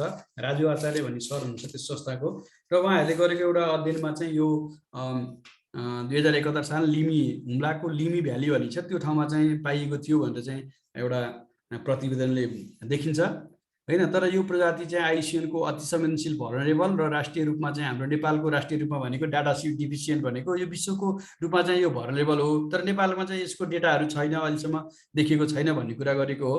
र राष्ट्रिय निकुञ्जले 1 नम्बरको सूचीमै राखेको छ हाम्रो, र कतै कतै पाइन्छ, यसको अध्ययन चाहिँ राम्ररी भएको छैन भन्ने किसिमले चाहिँ अगाडि आएको छ। त्यस्तै अब अर्को हाम्रो भनेको एउटा तराईमा पाउने, नेपालको तराई क्षेत्रमा पाइने एउटा चाहिँ यो जङ्गली भैँसी जस्तै देखिने र जङ्गली भैँसीसँग मिल्ने वंशाणुगत रूपमा फरक हुन्छ। यसले बस्नको लागि घाँसे मैदानहरू है, झाडी बुट्यान सिमसार क्षेत्र, नदी वा तलाउ भएको ठाउँ मन पराउँछ। परीक्षामा चाहिँ यो कस्तो किसिमको क्षेत्रमा बस्न मन पराउँछ, यसको चाहिँ ऊ के हो भन्ने कुरा चाहिँ यसरी आउन सक्छ। यो भनेको के हो भन्दाखेरि यसको चाहिँ वासस्थान हो, र यो हलोमा आहाल बस्ने, पानीमा पौडिने र घाँसे मैदानमा चर्न रुचाउँछ। हलो भनेको यो के हो, हिलोमा होला, यो हलो भएछ, हिलोमा हो यो, जस्तो यो जस्तो हिलो हो, हलोमा हुँदैन। यसलाई म सच्चाइ हालेँ, फेरि पछि बिर्सिन्छ।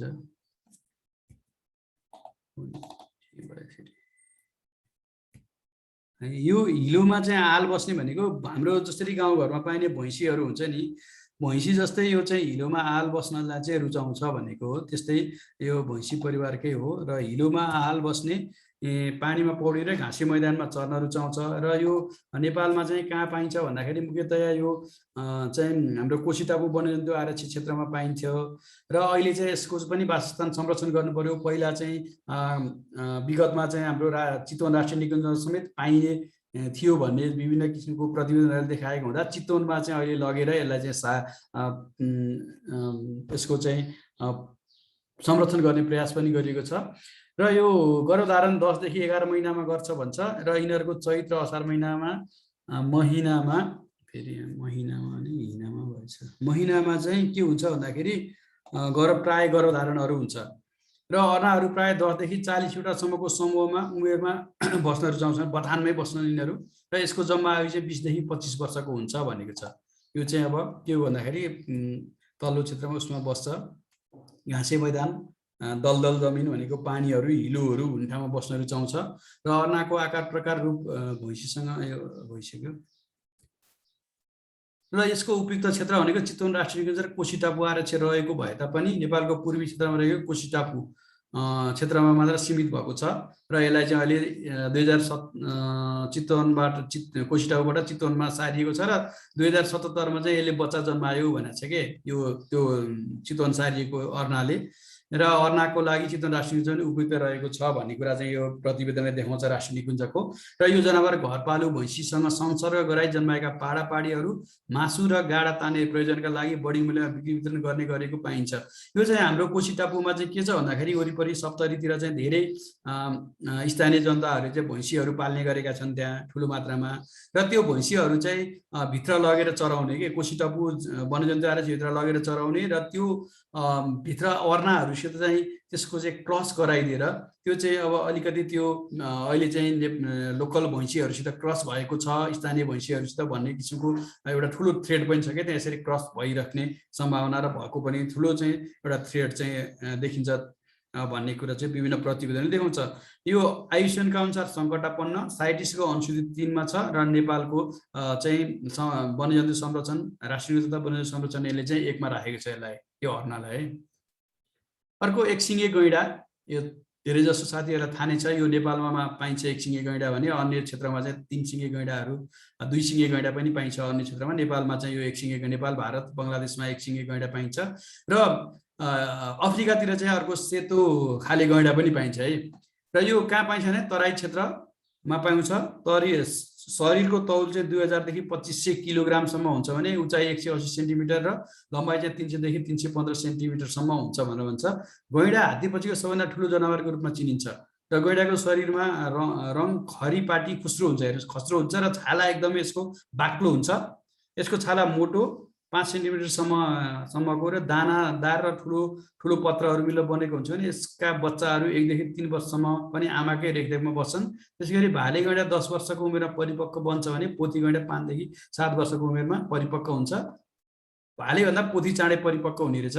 र गैँडाको वासस्थान भनेको घाँसे मैदान, पानी भइरहने क्षेत्र, दलदल जमिनहरू के चितवन निकुञ्जमा त्यही छ क्या। अनि घाँसे मैदानहरू, दलदल पानी जम्ने ठाउँमा चाहिँ यो बस्न रुचाउँछ।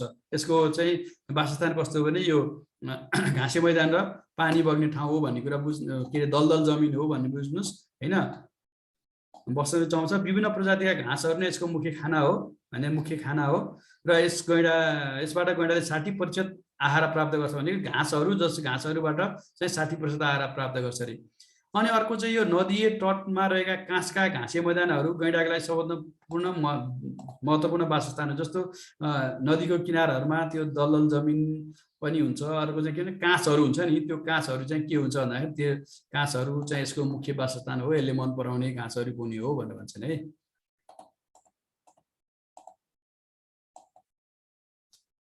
र हाल विश्वमा 3200को सङ्ख्यामा एकसिङे गैँडाहरू दक्षिण एसियामा पाइन्छ अरे होइन। ऐतिहासिक रूपमा गैँडा चाहिँ ब्रह्मपुत्र, गङ्गा र सिन्धु नदी उपत्यकामा वितरण भएको पाइन्छ। पहिला यो उपत्यकामा चाहिँ पाइन्थ्यो अरे। हाल गैँडा नेपालको चितवन राष्ट्रिय निकुञ्ज, बर्दिया राष्ट्रिय निकुञ्ज, पर्सा राष्ट्रिय निकुञ्ज र शुक्लाफाटा वन्यजन्तु आरक्षमा र यसको वरिपरिको क्षेत्रमा तथा भारतको कान्जिरवा, मानसरोवर, दुधवा राष्ट्रिय निकुञ्जहरूमा पाइन्छ।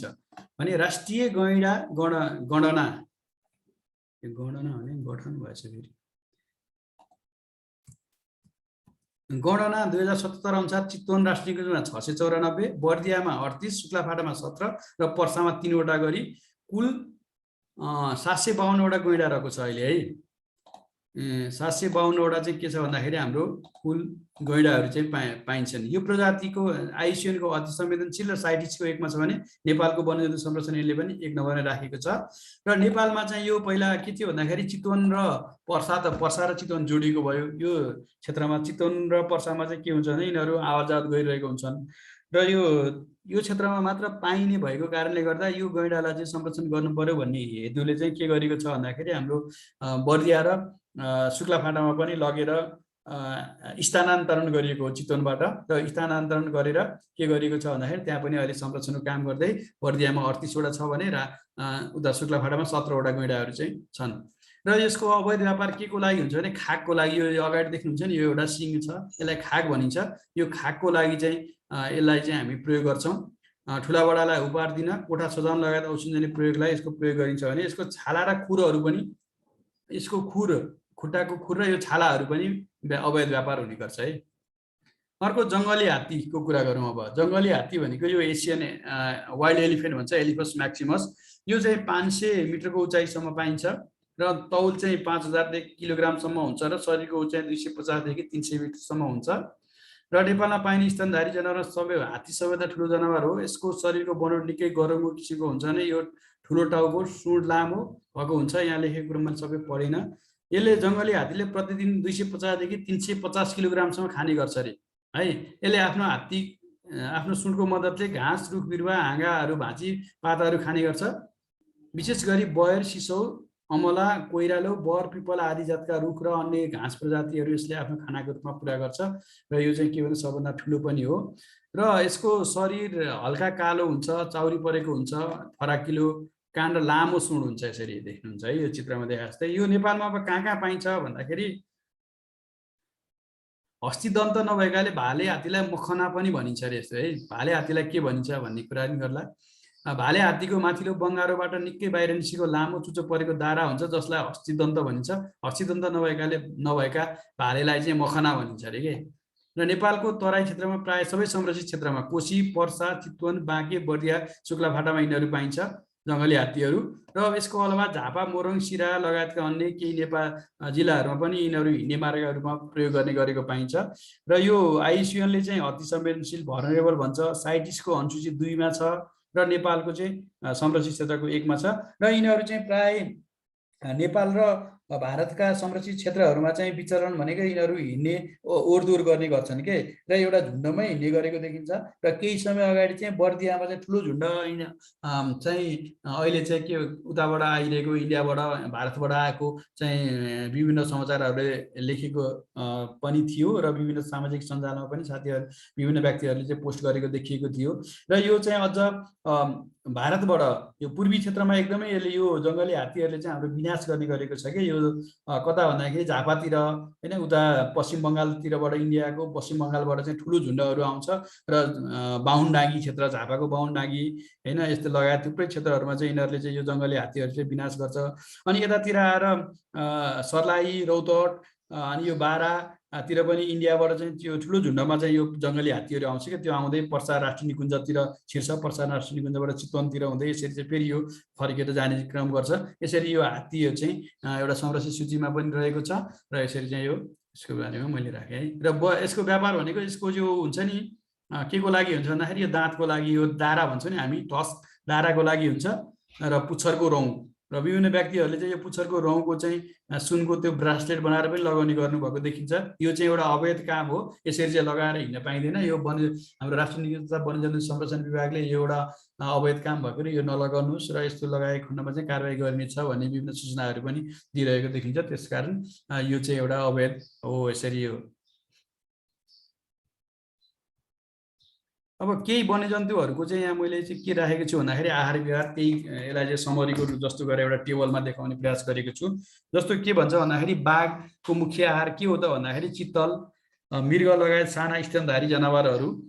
र अब यो बाघले केही पनि खान नपाएको अवस्था छ भने यसले जे पनि खान्छ होइन, तर साधारणतया यसलाई मन पराउने खाना भनेको यो हो। र वनको किसिम भनेको तराईको साल वन, नदी किनारको खयर सिसोको वनमा यो बस्न रुचाउँछ, र पाइने उचाइ समुद्र सतहदेखि 2000 मिटरसम्म। र हात्ती भनेको लहरा, स्याउला तथा घाँसहरू खान्छ होइन। अनि यो तराईमा रहेको त्यो यसलाई चाहिँ तराई के भन्छ, घाँसे मैदान भनेको यो ठुल्ठुला घाँसहरूकै एलिफेन्ट ग्रास पनि भन्छ क्या, त्यो त्यस्तो घाँसहरू हुन्छ, यो चितवन राष्ट्रिय निकुञ्जहरूमा पाउँछ। अनि सबै प्रकारको तराईको वनमा यो बस्न रुचाउँछ र बस्छ, र समुद्र सतहदेखि 500 मिटरको उचाइसम्म, तराईदेखिबाट माथि चुरेसम्म पनि यो आइपुगेको हुन्छ। र हिउँ चितुवा भनेको नाउर, झारल, घोरल र कस्तुरी मृग हो भने हिमाली क्षेत्रमा चाहिँ यिनीहरू बस्न रुचाउँछन्। जहाँ हिउँ बढी पर्छ त्यो ठाउँमा, त्यो हिमाली क्षेत्रको त्यो घाँसे मैदानहरू, त्यसपछिबाट त्यो हिउँ पर्ने जङ्गलहरू, यस्तो ठाउँमा चाहिँ यिनीहरू बस्छन्। 2700 देखि 5800 मिटरसम्म हुन्छ भने। अर्को चितुवा, साना चरा तथा स्तनधारी जनावर। यो चितुवाले पनि यो मृगहरू, चित्तलहरूको चाहिँ शिकार गर्छ, र खान नपाएको बेलामा यिनीहरूले जुनसुकै जनावरहरूलाई पनि आक्रमण गर्ने यो हुन्छ। र चितुवा चाहिँ के हो भन्दाखेरि एउटा सजिलैसित रुख पनि चढ्ने जनावर हो के। बाघ आएको खण्डमा त बाघलाई देख्दाखेरि हामी रुख चढेर बस्न सक्छौँ भन्ने एउटा ऊ छ, रुखमा चढ्नुपर्छ भन्ने भनिन्छ भने चितुवा चाहिँ रुख पनि चढ्न सक्ने जनावर है, सहिलेसित रुख पनि चढ्छ, रुखका हाँगाहरूमा चढेर मजाले सुतेर बसिरहेको पनि भेटिन्छ यिनीहरू है। र तराईदेखि हिमालसम्म लगभग सबै किसिमको जङ्गलमा पाइन्छ यो, र यो 4500 मिटर उचाइसम्म पाइन्छ भनिन्छ। अर्को हाब्रे अथवा रातो पाण्डा हुन्छ, जुन नेपालमा पाइने निगालो, बाँस, साना चरा तथा किरा फट्याङ्ग्राहरू चाहिँ यसले, किरा फट्याङ्ग्रा यसले खाँदैन है, यहाँ कस्तो लेखेको रहेछ, तर यसले चाहिँ खाने भनेको यो भनेको चाहिँ शाकाहारी जनावर हो। र उच्च पहाडी तथा हिमाली क्षेत्रको वनहरूमा पाइन्छ यो है, जहाँ चाहिँ के हुन्छ निगालो घारीहरू हुन्छ, त्यो जङ्गलहरूमा निगालो भएको जङ्गलहरूमा पाइन्छ। 1800 देखि 3800 मिटरसम्म पाइन्छ भन्ने चाहिँ छ। बाँदरहरू जङ्गली फलफुलहरू खान्छन्, जङ्गलमा भएका है फलफुलहरू नै खाने हो यिनीहरूले टिपेर, र पातहरू तथा नरम कलिला पातहरू पनि खाने गर्छ। तराईको घाँसे मैदान के अरे तराई तथा पहाडी क्षेत्रका वनहरूमा, जुनसुकै वनहरूमा पनि यिनीहरू बस्छन्, र समुद्र सतहदेखि 4000 मिटर उचाइसम्म चाहिँ यो बाँदरहरू पाइन्छ। भने गैँडा भनेको घाँस नै हो यसको मुख्य आहार है, र यो तराईको घाँसे मैदान तथा सिमसार क्षेत्रमा बस्छ, र समुद्र सतहदेखि 800 मिटरको उचाइसम्म चाहिँ यो पाइन्छ। अर्को अर्ना भनेको घाँस र मुनाहरू नै खान्छ यसले पनि, तराईको घाँसे मैदान तथा सिमसार क्षेत्रमा बस्छ। यसको चाहिँ मुख्य वासस्थान भनेको, र समुद्र सतहदेखि 400 मिटरसम्म चाहिँ यो पाइएको छ। अब जरायोहरू घाँस र मुनाहरू नै खाने हो, जरायोहरूले पनि तराईको पहाडको सबै प्रकारको वनहरूमा पाउँछ है, र 75 देखि 3000 मिटरसम्म। र अर्को गौरी गाई चाहिँ घाँस र स्याउलाहरू खान्छ, र सालको तराई वनमा, मुख्यतः यो तराईको साल वनमा नै यो पाइन्छ भने समुद्र सतहदेखि 400 मिटरको उचाइसम्म चाहिँ यी जनावरहरू चाहिँ बस्ने गरेको पाइन्छ। यसरी चाहिँ यो वन्यजन्तुको आहार विहारको बारेमा चाहिँ मैले राखेँ। र अघि सोधेका प्रश्नहरूको उत्तरहरू चाहिँ जस्तो नेपालमा बिरालोको कति प्रजाति पाइन्छ भन्दा 11वटा प्रजातिहरू चाहिँ पाइन्छ। अनि तलका मध्ये कुन वन्यजन्तुलाई वातावरणीय राजदूतको रूपमा भनिन्छ भन्दा अघि हामीले हिउँ चितुवाको उसमा भनेको थियो, यो चाहिँ इन्भाइरोमेन्टल एम्बेसडरको रूपमा पनि हुन्छ भनेर हिउँ चितुवालाई भनिँदो रहेछ होइन। किन भन्दा हिउँ चितुवाहरू भएको ठाउँमा चाहिँ त्यहाँको वातावरण चाहिँ एकदम राम्रो छ, वातावरण चाहिँ स्वच्छ छ भन्ने किसिमको कुराको जानकारी यसले दिन्छ। नेपालमा पाइने बाघ प्रजाति कुन हो भन्दा यो नेपालमा पाइने बाघ चाहिँ पाटे बाघ हो। यो सुमात्रा बाघ अनि साइबेरियन बाघ, चाइनिज बाघहरू पाइन्थ्यो। त्यो मध्ये नेपालमा पाइने बाघ भनेको चाहिँ के हो भन्दाखेरि त्यो चाहिँ पाटे बाघ हो। यो मैले चाहिँ युट्युबमा खोज्दै जाँदाखेरि विभिन्न किसिमको मान्छेहरूले जुन वन क्षेत्रभन्दा बाहिरका व्यक्तिहरूले पनि युट्युबमा भिडियोहरू बनाएर हालेको देखेँ कि त्यसमा चाहिँ यो पाठे बाघ भनेर लेखाएको छ कि पाठे होइन, ठ होइन, टे हो है, यसरी बुझ्नुहोस्। र नेपालले सन् 2022सम्म बाघको सङ्ख्या कति पुर्याउने लक्ष्य लिएको थियो भन्ने थियो नि हामीले। 2012मा हाम्रो 125 थियो, त्यसको डबल गर्ने भनेर हामीले त्यो उसले कुरा गरेको थियो। त्यो भनेको 250वटा हो होइन। र तलका मध्ये कुन प्रजाति भालु नेपालमा पाइँदैन भने एसियाली कालो भालु, खैरो भालु, काठे भालु र ध्रुवे भालु मध्ये हाम्रो 3वटा पाइन्छ। र ध्रुवे भालु भनेको पोलार बियर भन्छ, तपाईँहरूले सुन्नु पनि भएको होला। यो पोलार बियर चाहिँ पाइँदैन किन भन्दा हाम्रो त्यस्तो किसिमको एकदमै हुने हिउँ परेर 12 महिना हिउँ पर्ने ठाउँ पनि छैन, हिउँमा बस्ने भालु हो यो चाहिँ। र रातो पाण्डाको मुख्य चोरी शिकारी कुन अङ्गको हुन्छ भन्दा यो छालाको लागि हुन्छ। र डल्फिन तलका मध्ये कुन समूहमा पर्छ? माछा समूह, उभयचर समूह, सरीसृप समूह, स्तनधारी समूह भनेको यो डल्फिन चाहिँ पानीमा बस्ने जलचर स्तनधारी जनावर हो, त्यही भएर यो स्तनधारी समूहमा पर्छ। अब तपाईँहरूको केही छ यसमा नबुझ्नु भएको अथवा सोध्न केही छ भने भन्नुहोस् है। केही छ?